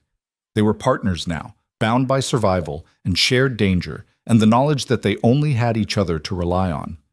And somehow, that felt more real than any marriage certificate. They drove for 3 hours straight, switching highways twice and doubling back once, when Paulo thought he saw headlights following too closely. Angel's hands ached from gripping the steering wheel, and her shoulders were locked with tension. Every passing car felt like a threat. Every set of headlights in the rearview mirror sent her pulse racing. Around midnight, Paulo directed her off the highway onto a 2-lane road that cut through dense forest. The trees pressed in on both sides, their branches forming a canopy that blocked out the moon. Angel's headlights carved a tunnel through the darkness, revealing nothing but asphalt and endless woods. "How much further?" she asked. Her voice sounded strange in the quiet car, hoarse from fear and adrenaline. "Another 20 minutes, maybe 30. Paulo was watching the mirrors, his body angled so he could see behind them. "There's a gas station about 10 miles up. We should stop, switch the plates on the car." "Switch the plates?" "My friend keeps a set in his trunk, just in case." Angel didn't ask what kind of friend kept spare license plates lying around. She was learning that Paulo's world operated by rules she'd never understood, rules that made perfect sense when someone was actively trying to kill you. The gas station appeared like a mirage, its fluorescent lights harsh against the darkness. Only one other car was there, parked near the air pump, with its owner asleep in the driver's seat. Angel pulled around back, near the restrooms, where the shadows were thickest. Paulo got out first, scanning the area before gesturing for her to follow. They moved quickly, quietly. Paulo popped the trunk and found the plates exactly where he said they'd be, wrapped in an old towel. He worked fast, removing the Bianchi estate plates and replacing them with generic ones that would blend in on any highway. "How do you know how to do this?" Angel asked, keeping watch. "You grow up in a family like mine. You learn things." Paulo tightened the last screw and stood. "Useful things, dangerous things. Things that make you wonder what kind of life you're living." He shoved the old plates under the spare tire and closed the trunk. They climbed back into the car without another word. The cabin appeared 40 minutes later, set so far back from the road that Angel almost missed the turnoff. The driveway was overgrown, branches scraping against the car as she navigated the rutted path. The cabin itself was small, maybe 1,000 square feet, with weathered siding and a sagging porch. But it was dark and isolated, and most importantly, it wasn't the Bianchi estate. Paulo used a key from under a fake rock to unlock the door. Inside, the cabin smelled like dust and old wood and disuse. Paulo found a light switch. A single bulb flickered to life, revealing a space that was sparse but functional. One main room with a kitchen area, a bathroom through a door on the left, and a bedroom visible through another door on the right. One bedroom. Angel tried not to think about that. It's not much, Paulo said, dropping his bag on the worn couch. But it's off the grid. No paper trail, no security cameras, nothing that can trace back to us. Whose place is this? A friend from college. He bought it years ago as a hunting cabin, but he barely uses it anymore. I helped him out of some trouble once, and he said if I ever needed a place to disappear, this was it. Angel set her bag down next to his. Now that they'd stopped moving, the exhaustion hit her like a wave. Her legs felt weak. Her hands were still shaking. I need to call the rehab facility, she said. Check on my father. Use the burner, and don't tell them where you are. Angel made the call from the porch, staring out at the dark forest, while a night nurse assured her that Robert was fine, sleeping soundly, his vitals all stable. She hung up and let herself breathe for the first time in hours. When she came back inside, Paulo had found some bottled water in a cabinet and was sitting on the couch, his head in his hands.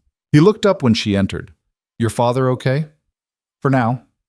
Angel sat down next to him, careful to leave space between them. What about yours? What do you think Marcus is doing right now?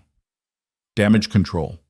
Calling in favors, making sure the police don't get involved, deciding how to handle the fact that his son and daughter-in-law just fled the estate at gunpoint. Paulo's laugh was bitter. And probably calling Dante to ask what the hell he was thinking. You think Marcus knew about Dante trying to kill you? I don't know. Part of me wants to believe he didn't. That he covered up the accident because he thought it was genuinely an accident, that he was trying to protect the family from scandal. Paulo rubbed his face. But another part of me knows my father. He doesn't miss things.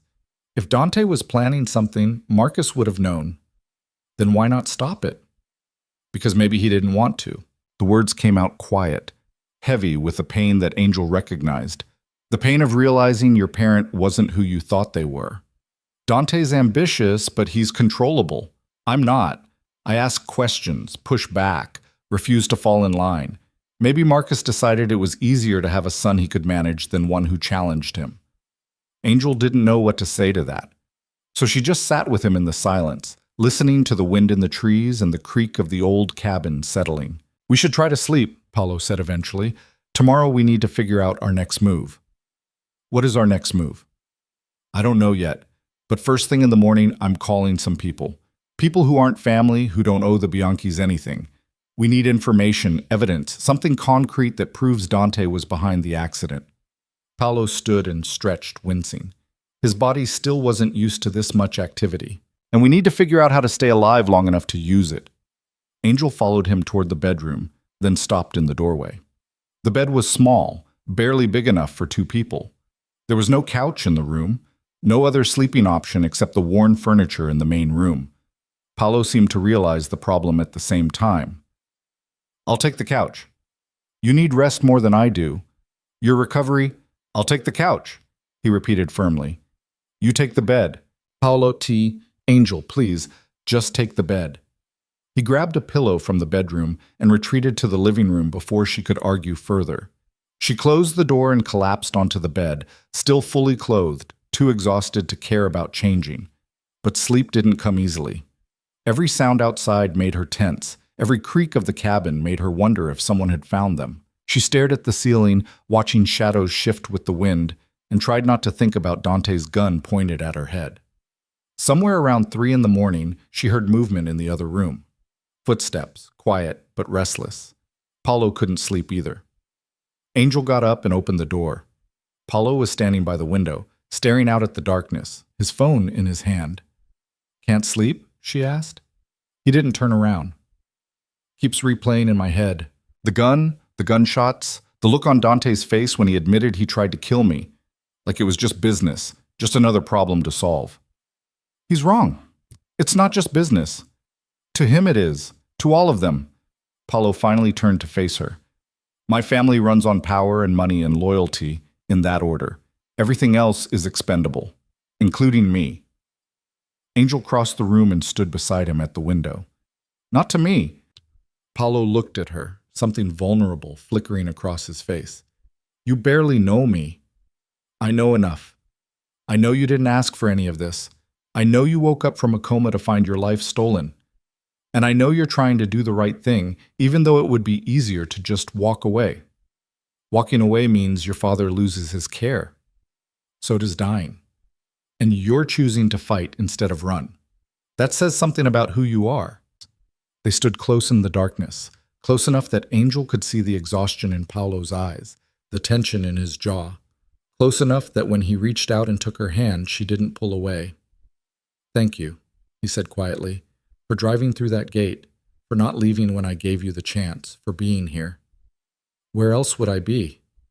Somewhere safe, somewhere far away from all of this." "Safe is overrated." Angel squeezed his hand. Besides, we made a deal, remember? 1 year. I'm not backing out just because someone started shooting. Paulo almost smiled. That's a hell of a commitment. I'm a hell of a wife. This time he did smile, tired but genuine. Yeah, you are. They stood there for another moment, hands linked, neither of them willing to be the first to let go. Then Paulo stepped back, releasing her hand with obvious reluctance. Try to get some sleep, he said. Tomorrow's going to be difficult. Angel nodded and returned to the bedroom. This time when she closed her eyes, sleep came easier. Not because she felt safe, she didn't, but because she didn't feel alone. Morning arrived gray and cold, rain pattering against the cabin's roof. Angel woke to the smell of coffee and found Paulo in the kitchen area, working the old percolator on the stove. He'd changed clothes, his hair still damp from a shower. There's hot water, he said, noticing her in the doorway. Not much, but enough for a quick shower if you want one. Angel grabbed her bag and escaped to the bathroom. The shower was cramped and the water pressure was terrible, but it felt like heaven to wash away the fear and exhaustion of the previous night. When she emerged 15 minutes later, Paulo had set out 2 mugs of coffee and was on his phone, speaking in rapid Italian. He hung up as she approached. That was Antonio. He's my father's accountant, but he's loyal to me, not the family. I asked him to pull records of all transfers from that discretionary account going back 2 years. Will he do it? He's already doing it. Should have the records by this afternoon. Paulo handed her a mug. I also called Tommy Ricci. Told him to disappear for a while. If Dante figures out we talked to him, Tommy's a loose end they'll want to tie up. Do you think he'll listen? I think he's smart enough to know what happens to people who cross the Bianchis. Paulo sipped his coffee, grimacing at the bitterness. We need to talk about what happens next. Best case scenario, we get evidence that proves Dante paid for the hit on me. Then what? We go to the police.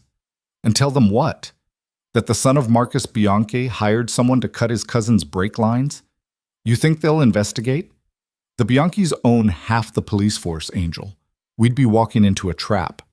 Then what? We just live in hiding forever? No. We build a case so airtight that even my family's connections can't bury it. Multiple sources, financial records, maybe even the actual mechanic who cut the lines. Then we take it to the FBI, not local police. Federal jurisdiction means fewer people on my family's payroll. Angel set her mug down. And what happens to you when all this comes out? To your family? My family? Paulo's laugh was harsh. My family tried to kill me, Angel. They forced you into a fake marriage, threatened your father, covered up attempted murder. What happens to them is justice. But they're still your family. That stopped mattering when Dante pointed a gun at you. Paulo's voice went cold. He crossed a line. They all did. And I'm done protecting people who wouldn't protect me. The conviction in his voice was absolute, and Angel realized this wasn't just about survival anymore. This was about revenge, or justice, or both. She wasn't sure there was a difference at this point. Paulo's phone buzzed. He checked it and frowned. It's a message from Helen. Your housekeeper? She says Marcus wants to talk. Just talk. No threats, no violence. He's willing to meet in a neutral location. It's a trap. Probably, but what if it's not? Paulo looked at her. What if he genuinely wants to resolve this without more bloodshed? You don't believe that? No, but I want to. The admission seemed to cost him something. He's still my father, and part of me, the stupid part, still hopes there's some explanation that makes sense. That he didn't know what Dante was planning, that he's willing to make this right. Angel understood that hope. She'd seen it before in patients' families, that desperate need to believe the people you loved weren't capable of terrible things. It was usually wrong, but that didn't make it any less powerful. If you meet him, I'm coming with you, she said. Absolutely not. Paulo, you almost died last night because of me. I'm not putting you in danger again. I almost died last night because of your family, and I'm already in danger, whether I'm with you or not. At least together we can watch each other's backs. Paulo started to argue, then stopped. He studied her face for a long moment. You're not going to let this go, are you? No. Stubborn.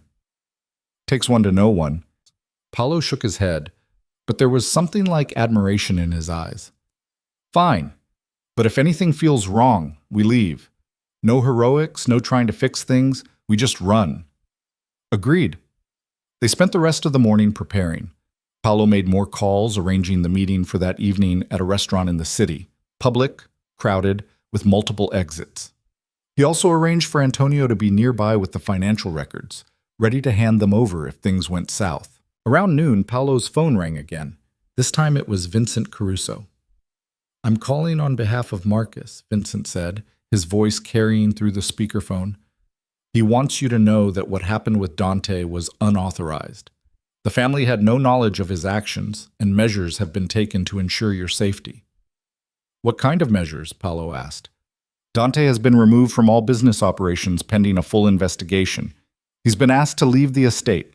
Asked? Removed, Vincent corrected smoothly. Marcus takes this very seriously, Paulo. He wants to repair the relationship with you and your wife. He's prepared to make significant concessions. Like what? That's what tonight's meeting is for. But I can tell you that the restructuring proposal has been shelved. You would return to your full position and authority. Paulo's jaw tightened. And I'm just supposed to forget that someone tried to kill me? No one's asking you to forget. But we can move forward from this, together, as a family. I'll think about it. Don't think too long. The board is getting nervous about the instability. They need to know there's leadership in place. Vincent paused. And Paulo? Come alone tonight. Your wife has been through enough trauma. Let's keep this between you and your father. Paulo glanced at Angel. I'll think about that too. He hung up before Vincent could respond. They don't want me there, Angel said, which is exactly why you're coming. Paulo stood and paced the small room. Vincent's trying to isolate me, make me think this is about family reconciliation when it's really about control. So we go to the meeting prepared for things to go wrong. We go prepared for war. The afternoon dragged by in tense preparation.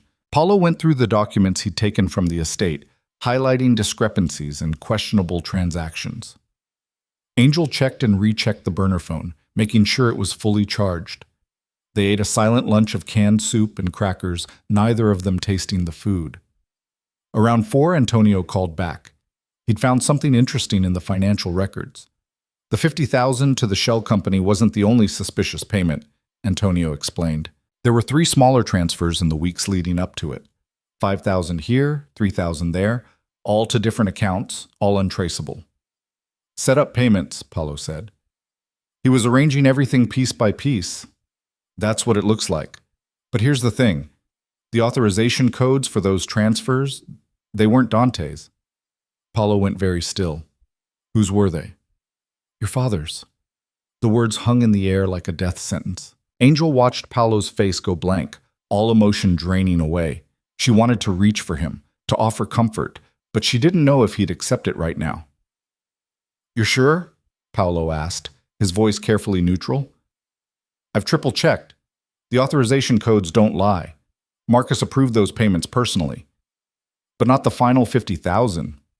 No, that one was Dante, like he saw what your father started and decided to finish it. Paulo closed his eyes. Send me everything. All the records, all the codes, all the documentation. And Antonio, thank you for doing this. Be careful, Paulo. If Marcus finds out I gave you this, he won't. I promise. Paulo hung up and sat down heavily on the couch. He didn't speak, didn't move, just stared at the floor like he was trying to make sense of something that would never make sense. Angel sat beside him. I'm sorry. Don't be. You were right from the beginning. This was never about safety or stability or any of the lies they told. My father wanted me gone, and Dante was happy to make it happen. Paulo's voice was hollow. I just didn't want to believe it. What do we do now? We go to the meeting. We get Marcus to admit what he did, and then we burn his entire empire to the ground. Paulo looked at her, and his eyes were cold. No more hoping for reconciliation. No more trying to save relationships that were dead before I ever woke up from that coma. We finished this tonight. Angel nodded. There was nothing else to say. They left the cabin at 6, giving themselves plenty of time to reach the restaurant. Paulo drove this time, navigating the dark roads with a focus that bordered on obsessive. Angel watched the mirrors, looking for tails, but the roads were empty. The restaurant was exactly what Paulo had promised, crowded, loud, full of people who wouldn't notice one more tense conversation. They arrived 15 minutes early and secured a table near the back exit. Paulo positioned himself so he could see the entrance. Marcus arrived exactly on time, alone except for 2 men in dark suits who positioned themselves near the front door. His father looked older than Angel remembered, the lines in his face deeper, his shoulders slightly stooped. He spotted them immediately and walked over. Paulo, Angel. Marcus nodded to her like this was a normal family dinner. Thank you for agreeing to meet. Let's skip the pleasantries, Paulo said. What do you want? Marcus sat down across from them. I want to fix what Dante broke. He acted without authorization, without approval. What he did was unacceptable, and he's been dealt with accordingly. Dealt with how? He's been removed from the family. His access to all accounts and business operations has been revoked. He'll receive a settlement to ensure his silence, but he's no longer one of us. How generous! Paulo's voice dripped with sarcasm. And I'm just supposed to come back, pretend none of this happened? I'm asking you to come home, to take your rightful place in the family. The restructuring is off the table. You'll have full authority, full control. Marcus leaned forward. I know trust has been damaged, but we can rebuild it. Time and consistency, that's all it takes. Time and consistency, Paulo repeated slowly, like the time you spent covering up the fact that my brake lines were cut, or the consistency with which you lied to me about it being an accident. Marcus's expression didn't change. I did what I thought was necessary to protect the family. By letting the person who tried to kill me walk free. By preventing a scandal that would have destroyed everything we've built. You were in a coma, Paulo. For all we knew, you'd never wake up. Making a public accusation against Dante would have torn the family apart for nothing. For nothing? Paulo's voice rose slightly. My life is nothing? That's not what I meant. Then what did you mean? Because from where I'm sitting, it sounds like you decided I was expendable. Marcus's jaw tightened. You're my son. You've never been expendable. Then prove it. Paulo pulled out his phone and placed it on the table. Tell me the truth. All of it. Starting with the financial transfers you authorized in the weeks before the accident. The change in Marcus was instant. His face went carefully blank, the same expression Paulo had worn earlier when Antonio delivered the news. I don't know what you're talking about. Authorization codes, Paulo said. 3 transfers totaling $13,000, all to accounts connected with the shell company that received the final $50,000. Your codes, your approvals. You set this up, and Dante finished it. Marcus was silent for a long moment. Around them, the restaurant continued its normal rhythm. Conversations, laughter, the clink of silverware on plates. Normal people having normal dinners, completely unaware of the confession hanging in the balance. Who told you this? Marcus asked finally. Does it matter? Yes, because whoever gave you that information is breaking several laws and violating their confidentiality agreement. I'm not here to discuss Antonio's employment status. I'm here for the truth. Did you authorize those payments? Another long silence. Then Marcus exhaled slowly. Yes. Angel felt the confession like a physical blow. She'd expected it, had known it was coming, but hearing him admit it made it real in a way the financial records hadn't. Paulo's hands clenched on the table. Why? Because the board was getting restless. Because the business needed stability and you were becoming a liability. Because... Marcus stopped, seemed to reconsider his words. Because I thought it was the only way to protect everything we'd built. So you decided to kill me? No. I decided to create circumstances where the succession could be handled smoothly if something happened to you naturally. Cutting brake lines isn't natural. I didn't cut anything. I authorized payments for contingency planning. Dante took that and ran with it in a direction I never intended. You're lying. Paulo's voice was flat. You knew exactly what those payments were for. You set everything in motion and let Dante think it was his idea. That way, if anything went wrong, you had plausible deniability. Marcus didn't deny it. His silence was confirmation enough. Paulo stood abruptly. We're done here. Paulo, wait. No. You had your chance to tell the truth, and you couldn't even do that honestly. You tried to kill me, you forced Angel into a fake marriage to cover your tracks, and now you want me to come back and pretend we're a family? Paulo leaned down, his voice low and dangerous. You're not my family anymore. You're just someone I used to know. He turned to leave. Angel started to follow. If you walk out that door, Marcus said quietly, you'll have nothing. No money, no home, no protection. The family will consider you a threat, and threats are eliminated. Paulo stopped, turned back. Is that what I am to you? A threat? You're my son, but you're also in possession of information that could destroy us. I can't let you leave with that. Try to stop me. Marcus raised his hand slightly. The two men in suits moved toward the table. Paulo's phone buzzed. He glanced at it and smiled, cold and satisfied. Too late. What? Those financial records Antonio sent me? I forwarded them to the FBI an hour ago, along with a detailed statement about the accident, Tommy Ricci's testimony, and everything else I could compile. Paulo pocketed his phone. Special Agent Melissa Foster is probably getting a warrant for your arrest right now. Maybe Dante's too if they can find him. Marcus's face went white. You wouldn't. I already did. Paulo took Angel's hand. And just so we're clear, if anything happens to me, to Angel, to her father, or to anyone else involved in this, if we so much as get a suspicious flat tire, those records go public. Every newspaper, every news station, every media outlet that's ever wanted dirt on the Bianca family. Your empire won't just fall, it'll be obliterated. Paulo, please. Goodbye, Marcus. Enjoy the next few hours of freedom. They'll probably be your last. They walked out of the restaurant together, Paulo's hand still gripping Angel's tightly. Behind them, Angel could hear Marcus calling his name, could feel the stares of the men in suits, but Paulo didn't slow down. They made it to the car, climbed in, and Paulo drove away with deliberate calm. They made it 3 blocks before Angel realized she'd been holding her breath. Did you really send everything to the FBI? She asked. Yes. When? This afternoon, after Antonio called. I drafted the statement, attached the records, and sent it to an agent I've heard handles organized crime cases. Paulo's hands were steady on the wheel. I didn't tell you because I didn't want you to have to lie if Marcus asked. And the threat about releasing everything publicly? Also true. I've set up a dead man's switch. If I don't check in every 48 hours, everything gets sent to a journalist friend who's been waiting years for a chance to take down my family. Angel felt something like awe mixing with fear. You planned all of this. I had to. Marcus was never going to confess without leverage, and I needed him to know that killing me wouldn't solve his problem anymore. Paulo glanced at her. Are you okay? I don't know. That was your father. You just destroyed him. He destroyed himself when he decided I was worth less than his empire. Paulo's voice was steady, but Angel could hear the pain underneath. I gave him chances, multiple chances. He chose to lie every single time.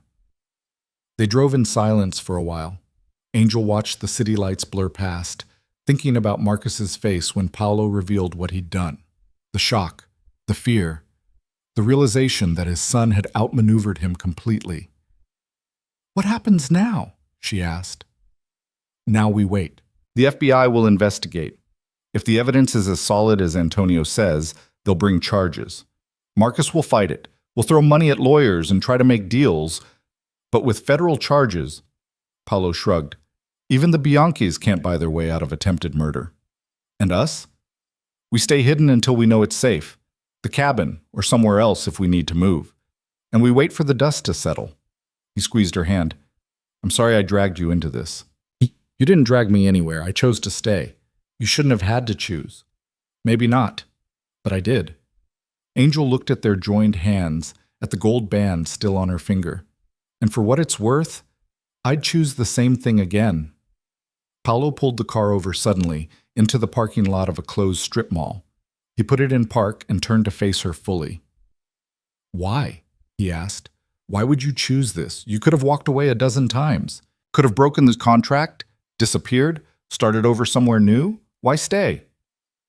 Angel thought about all the reasons: the money, her father's care, the contract itself. But none of those felt true anymore. The real reason was simpler and more complicated than any of that. Because when I look at you, I don't see a mafia heir or a business deal or any of the things your family tried to make you into. I see someone who's fighting for what's right, even when it costs everything. And I want to be the kind of person who fights alongside you. Paulo stared at her, something shifting in his expression. Then he leaned forward and kissed her. It wasn't romantic or gentle or any of the things movies made kisses look like. It was desperate and grateful and full of all the fear and relief and emotion they'd been holding back since the moment Dante pointed that gun. Angel kissed him back, her hands fisting in his shirt, anchoring herself to this one solid thing in a world that had turned into chaos. When they finally pulled apart, both of them were breathing hard. "That was, Paulo started. "Complicated," Angel finished. "Yeah." They stared at each other in the dim light of the parking lot. "We should probably talk about this," Paulo said. "Probably. But maybe not right now?" "Definitely not right now." Paulo laughed, shaky but real. "Okay, not right now." He pulled back onto the road, and they continued driving into the night. But his hand found hers again. And this time when Angel squeezed it, it felt like something more than partnership or survival. It felt like a beginning. They didn't go back to the cabin that night. Paulo drove them to a motel 2 towns over, the kind of place that took cash and didn't ask questions. They checked in under fake names and paid for 3 nights, though neither of them knew if they'd need that long. The room was small and dated, with thin carpets and a television that only got 5 channels. But it had a lock on the door and curtains thick enough to block out the world, and right now that was all that mattered. Angel sat on the edge of the bed, while Paulo checked his phone for the 100th time. No new messages from the FBI. No calls from Marcus. No indication that the storm they'd unleashed had reached its peak yet. "You should eat something," Paulo said, not looking up from the screen. "I'm not hungry." "Neither am I, but we need to keep our strength up." He finally set the phone down. "There's a diner across the street. I'll go grab some food." "I don't want you going alone." "Angel, I don't want you going alone," she repeated firmly. "We stay together. That's how this works now." Paulo studied her face for a moment, then nodded. "Okay. Together." They walked to the diner through the cold night air, both of them scanning the parking lot, the street, the shadows between buildings. The diner was nearly empty, just an elderly couple in one booth and a trucker at the counter. They slid into a booth near the back exit. The waitress brought menus and coffee without being asked. Angel wrapped her hands around the mug, letting the warmth seep into her palms. Across from her, Paulo stared at the menu like he was reading a foreign language. "We kissed," he said suddenly. Angel nearly choked on her coffee. "That's what you want to talk about right now?" "We need to talk about it at some point." "How about at some point when we're not running for our lives?" "We might always be running for our lives. That's kind of our situation." Paulo set the menu down. "Look, I'm not good at this. Relationships, feelings, any of it. My family doesn't exactly model healthy, emotional communication, but I need you to know that wasn't just adrenaline or fear or whatever people say about near-death experiences." Angel's heart was doing something complicated in her chest. "Then what was it?" "I don't know, but it felt real, and I haven't felt anything real in a very long time." The waitress returned before Angel could respond, taking their orders with practiced efficiency. When she left, the silence between them felt different, charged with something neither of them knew how to name. "This is a mess," Angel said finally. "We're legally married because your family forced us into it. We're hiding from people who want us dead. We've known each other for barely 3 months, most of which you spent unconscious. This is not how relationships are supposed to start." "I know. And we're probably going to have to testify against your father. There'll be trials, media coverage, your entire family's secrets exposed for everyone to see. It's going to get worse before it gets better." "I know that too." "So why are we even talking about this?" Paulo reached across the table and took her hand. Because when that gun was pointed at you, all I could think was that I'd brought you into this nightmare and I might get you killed. And the idea of losing you before I ever really had you, that scared me more than dying. Angel looked at their joined hands, at the fake wedding ring that somehow felt more real than anything else in her life right now. I'm scared too. Of dying? Of this? Of whatever this is between us. Because it matters, Paulo. You matter. And I don't know if I can handle losing someone else I care about. Your father's going to be fine. I'm not talking about my father. Angel met his eyes. I'm talking about you. When we're in the middle of all this chaos, when we're fighting just to survive, it's easy to ignore feelings. But eventually the dust settles and we're going to have to figure out what we actually are to each other. And that terrifies me. Paulo squeezed her hand. Then let's be terrified together. We've been doing everything else together. Why stop now? Angel laughed despite herself. That's terrible logic. It's the best I've got. Their food arrived, and they ate in silence, both of them too aware of the conversation they'd started and too uncertain how to finish it. When they returned to the motel room, Paulo's phone finally rang. It was Special Agent Melissa Foster. Paulo answered on speaker. Hello? Mr. Bianchi, I've reviewed the materials you sent. I need to meet with you as soon as possible. Is that standard procedure? Nothing about this case is standard. Foster's voice was crisp, professional. Your father has already retained a team of attorneys. They're claiming the evidence is fabricated and threatening to sue for defamation. I need your testimony to move forward with the investigation. Paulo looked at Angel. She nodded. Where and when? Paulo asked. There's a federal building in the city. Can you be there tomorrow at 10? We'll be there. Come prepared to give a detailed statement. And Mr. Bianchi, be careful. Your family has a long reach, and they're going to do everything they can to discredit you. I'm aware. Foster hung up. Paulo set the phone down and rubbed his face with both hands. Tomorrow we make it official, he said. Once I give that statement, there's no taking it back. My father goes to trial, and I'm the star witness against him. Are you having second thoughts? No, but that doesn't mean it doesn't hurt. Angel moved to sit beside him on the bed. He made his choices. You're making yours. I know, doesn't make it easier. Paulo leaned back against the headboard. When I was a kid, maybe 8 or 9, I got into a fight at school. Some older kid was picking on someone smaller, and I stepped in, got a black eye and a split lip for my trouble. When my father found out, he didn't ask if I was okay. He asked if I won. Did you? No, the other kid was bigger, stronger. I never stood a chance. Paulo's smile was sad. But my father said it didn't matter. What mattered was that I stood up, that I fought even when I knew I'd lose. He said that was what it meant to be a Bianchi, never backing down, no matter the cost. And now you're standing up to him. Yeah, guess I learned that lesson too well. Angel rested her head on his shoulder. For what it's worth, I think your 8-year-old self would be proud. Thanks. Paulo's arm wrapped around her, pulling her closer. We should try to sleep. Tomorrow's going to be long. But neither of them moved. They sat there in the dim motel room, holding on to each other like they were the only solid things in a world that kept shifting beneath them. Eventually, Angel felt Paulo's breathing even out, his body relaxing into sleep. She closed her eyes and let herself drift, feeling safer than she had any right to feel given their circumstances. Morning came too quickly. They dressed in silence, both of them putting on the kind of armor that came from preparing for battle. Paulo wore a suit he'd grabbed from the estate, looking every inch the heir he was supposed to be. Angel chose simple black pants and a white blouse, professional and forgettable. The drive to the federal building took 40 minutes. Paulo parked 3 blocks away, and they walked the rest of the distance, both of them scanning for threats. The building was imposing, all concrete and glass, with security screening at every entrance. Special Agent Foster met them in the lobby. She was younger than Angel expected, maybe 35, with sharp eyes that missed nothing and a handshake that was all business. Thank you for coming, Foster said. Follow me.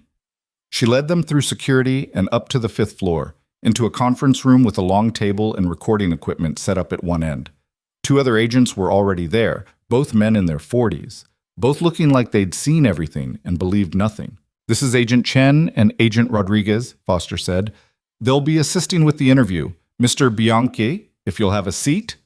Miss Matthews, you're welcome to wait in the observation room. I'd prefer she stay, Paulo said.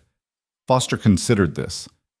The interview might contain information about family business that you'd rather keep confidential. She's my wife. She has a right to hear it. Very well. Foster gestured to a chair beside Paulo's. But understand that anything said in this room is part of an ongoing federal investigation. That includes you, Miss Matthews. Angel sat. I understand. The interview lasted 4 hours. Foster and her team went through everything methodically. The accident, Paulo's recovery, the discovery of the cut brake lines, the financial transfers, Marcus's confession at the restaurant. Paulo answered every question with the same careful precision, never embellishing, never holding back. He laid out the evidence piece by piece, building a case that was damning in its thoroughness. When they reached the part about Dante, Paulo's voice went flat. My cousin pointed a gun at my wife. He admitted to arranging the hit on me and said it was just business. Then he tried to kill us both. Paulo looked directly at Foster. I want him arrested. I want him prosecuted. I want him in prison where he can't hurt anyone else. We're working on locating Mr. Dante Bianchi, Foster said. He hasn't been seen at the family estate since the night you fled. Do you have any idea where he might have gone? Dante has properties all over. Apartments in the city, a house upstate, connections in Europe. He could be anywhere. We'll find him. Foster made a note. Now, regarding your father's involvement, the door opened. Vincent Caruso walked in, briefcase in hand, looking like he owned the building. This interview is over, Vincent announced. Foster didn't even look up. Mr. Caruso, you have no standing here. I represent both Marcus Bianchi and his son Paulo, and I'm invoking my client's right to legal counsel. I'm not your client, Paulo said coldly. According to your father, you are. He's instructed me to provide you with representation in this matter. I don't want your representation. I don't want anything from my father. Paulo, don't be foolish. These agents are building a case against your family. Anything you say will be used against Marcus, against the business, against everyone you know. Let me help you navigate this. I don't need navigation. I need justice. Vincent's expression hardened. You're making a mistake. Once this goes public, your life is over. The media will destroy you, the business will collapse, and every enemy your family has made over the years will come crawling out to take their revenge. Is that really what you want? What I want is for people to stop trying to kill me. Paulo stood. And if that means burning everything down, then yes, that's exactly what I want. Agent Foster, Vincent said, turning his attention away from Paulo, I'm formally requesting that this interview be suspended pending proper legal representation for my client. Your client has declined representation, Foster said, and he's here voluntarily. So unless you have a court order, Mr. Caruso, you need to leave. Vincent looked at Paulo one more time. You're destroying everything your family built. No, they destroyed it. I'm just making sure everyone knows. Vincent left without another word. The door closed behind him and the room felt lighter somehow, like a pressure had been released. That was brave, Rodriguez said. Stupid, but brave.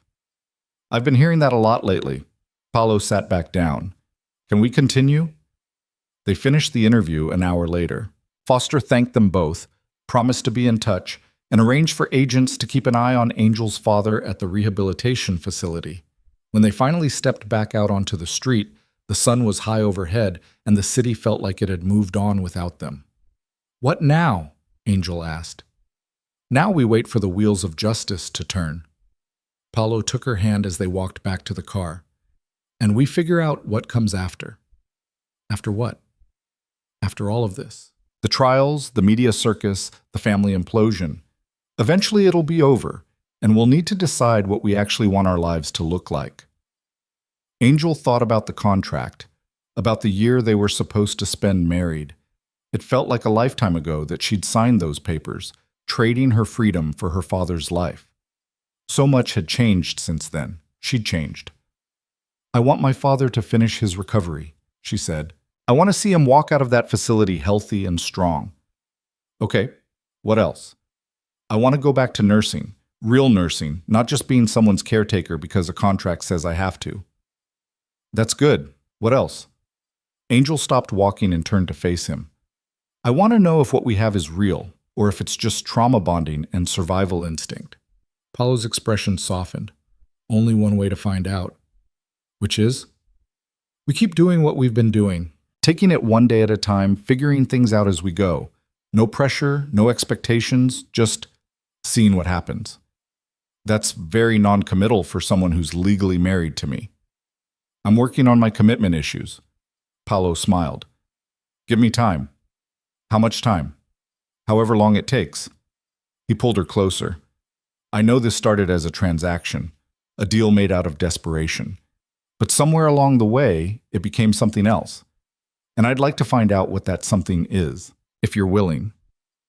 Angel thought about all the reasons she should say no. The mess they were in, the danger that still lurked around every corner, the fact that they barely knew each other outside of crisis mode. But then she thought about the way Paulo looked at her like she was the only thing keeping him tethered to humanity. The way he'd put himself between her and danger without hesitation. The way he'd blown up his entire life to protect her. I'm willing, she said. Paulo kissed her there on the sidewalk, in broad daylight, with cars passing and people walking by. It was nothing like the desperate kiss in the parking lot. This one was softer, full of possibility instead of fear. When they pulled apart, both of them were smiling. The next 3 weeks passed in a strange kind of limbo. They stayed at the motel, moving to a new location every few days, just to be safe. Foster kept them updated on the investigation's progress. Marcus had been formally charged with conspiracy to commit murder, Dante was still missing, and the media had gotten wind of the story. The headlines were brutal. Mafia heir turns on family. Bianca empire crumbles. Son's testimony could put father behind bars. Paulo refused to read any of them, but Angel could see the weight of it all settling on his shoulders. During the days, they existed in a weird routine. Paulo worked with federal prosecutors, building the case against his father. Angel visited her father at the facility, which was now under federal protection. Robert was thriving in his recovery, asking fewer questions than Angel expected about where she was living and why federal agents were suddenly watching his every move. During the nights, they talked. About their childhoods, their dreams, the lives they'd imagined before everything went sideways. Paulo admitted he'd wanted to be an architect once, before the family business swallowed that dream whole. Angel confessed that she'd almost dropped out of nursing school 3 times, convinced she wasn't smart enough or strong enough or good enough. You're all of those things, Paulo said one night, lying beside her in yet another motel bed. You drove through a fence while someone was shooting at you. You married a stranger to save your father. You stood by me when walking away would have been smarter and safer. You're the strongest person I know. I don't feel strong. I feel terrified most of the time. Being strong and being scared aren't mutually exclusive. Some of the bravest things I've ever seen people do, they were shaking the whole time. Angel rolled onto her side to face him. Do you think we'll ever have a normal life? Define normal. I don't know. Jobs, routines, boring weekends. The kind of life where the most exciting thing that happens is deciding what to have for dinner. Paulo was quiet for a moment. I'd like that. The boring parts, I mean. I spent my whole life in this world of power and violence and secrets. Boring sounds like paradise. We could have that, after all this is over. Yeah, we could. Paulo reached out and tucked a strand of hair behind her ear. Where would you want to live? Somewhere small? Maybe a town where nobody knows who the Bianchis are. I know a place like that. Upstate, near the Canadian border. Beautiful in the fall, quiet all year round. We could get a house, maybe near a lake. You'd really leave the city? I'd leave everything if it meant starting fresh with you.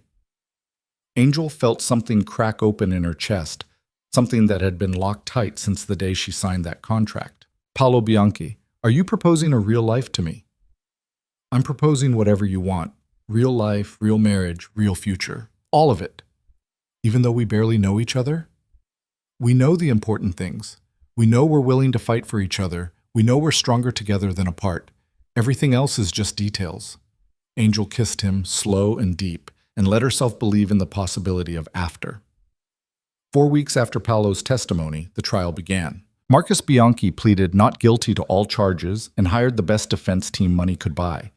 They argued that the financial transfers were legitimate business expenses, that the authorization codes had been stolen, that Paulo was a disgruntled son looking for revenge against a father who'd simply tried to protect the family legacy.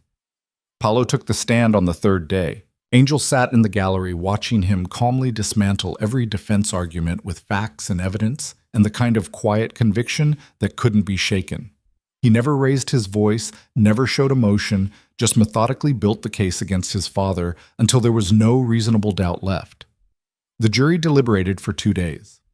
When they returned, the verdict was unanimous. Guilty on all counts. Marcus Bianchi was sentenced to 25 years in federal prison. He showed no emotion as the judge read the sentence, didn't look at Paulo once. He was led away in handcuffs, and that was the last time Paulo saw his father. Dante was found a week later, trying to board a flight to Buenos Aires. He was extradited back and charged separately. His trial was shorter, his defense weaker. He got 30 years. The Bianchi empire, as expected, collapsed.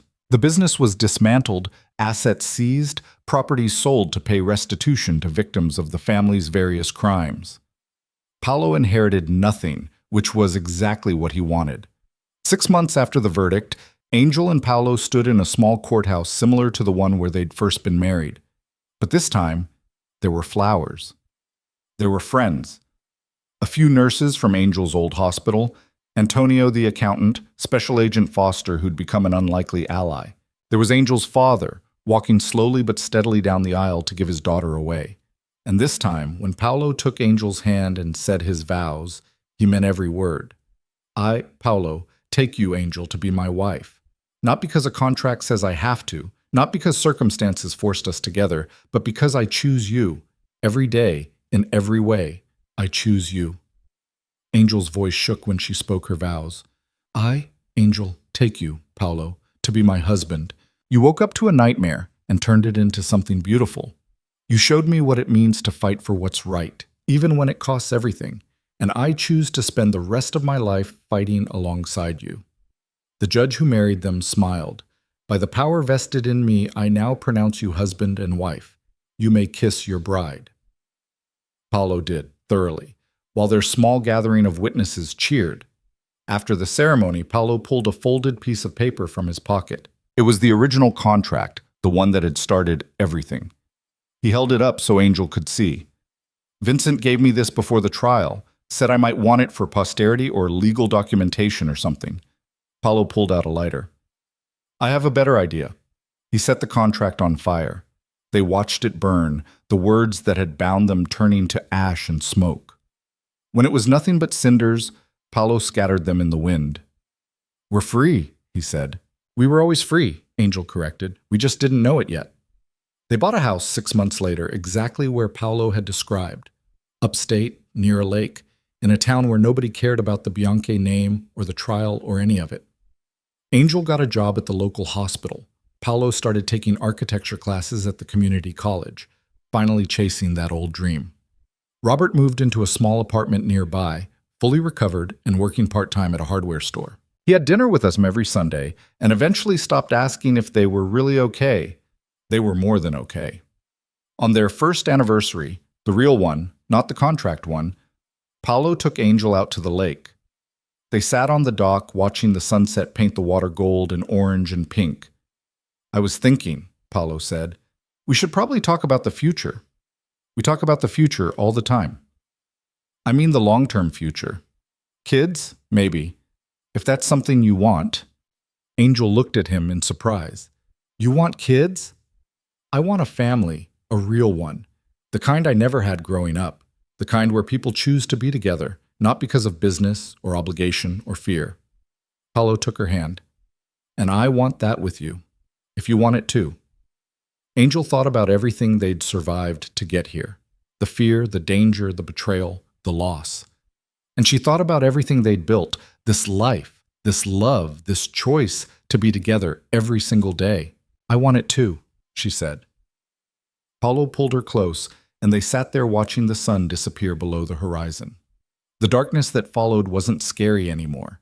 It was just the space between one day and the next, full of possibility and promise and the certainty that whatever came, they'd face it together.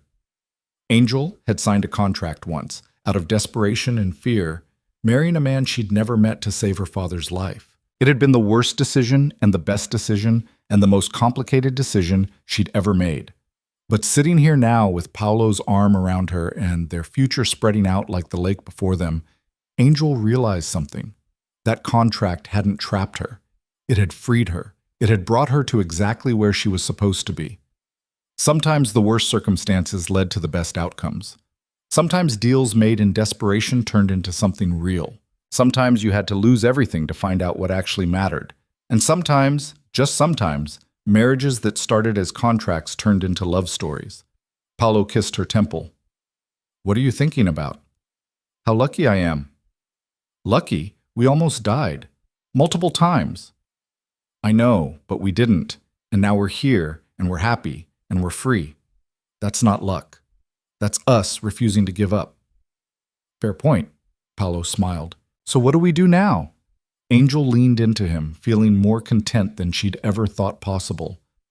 "Now? We live, we love, we build the life we want instead of the one we were given." That sounds perfect. And it was. Not because it was easy or simple or without scars, but because it was theirs. Built from ashes and choices and the stubborn refusal to let anyone else write their story. The contract that had bound them was long gone, burned to nothing and scattered on the wind. But the choice to stay, to love, to build a future together, that was something no one could take away. They'd started as strangers forced together by circumstance. They'd become partners in survival. And finally, they'd chosen to be exactly what they were now. Two people who'd found each other in the darkest moment and decided to hold on. Some love stories started with flowers and romance and everything society said they should be. This one started with a contract, a coma, and attempted murder. But Angel wouldn't change a single moment of it, because every terrible, frightening, impossible thing they'd survived had led them here. To this lake, this sunset, this life they'd built from nothing. And that, Angel thought, was worth every signature, every risk, every moment of fear. Paulo squeezed her hand. "Ready to go home?" Angel looked at him. This man who'd woken up to find his life stolen and had chosen to rebuild it with her. This man who'd torn down his father's empire to protect her. This man who'd turned a forced marriage into something real and true and lasting. "Yeah," she said, standing and pulling him to his feet. "Let's go home." They walked back to the house together, hands linked, the last light of day fading behind them. Tomorrow would bring new challenges, new joys, new moments to navigate, but they'd face all of it the same way they'd faced everything else. Together. By choice. Forever. The contract was dead. But the marriage, the real one, built on trust and survival and genuine love, was just beginning. And that was the best ending Angel could have asked for.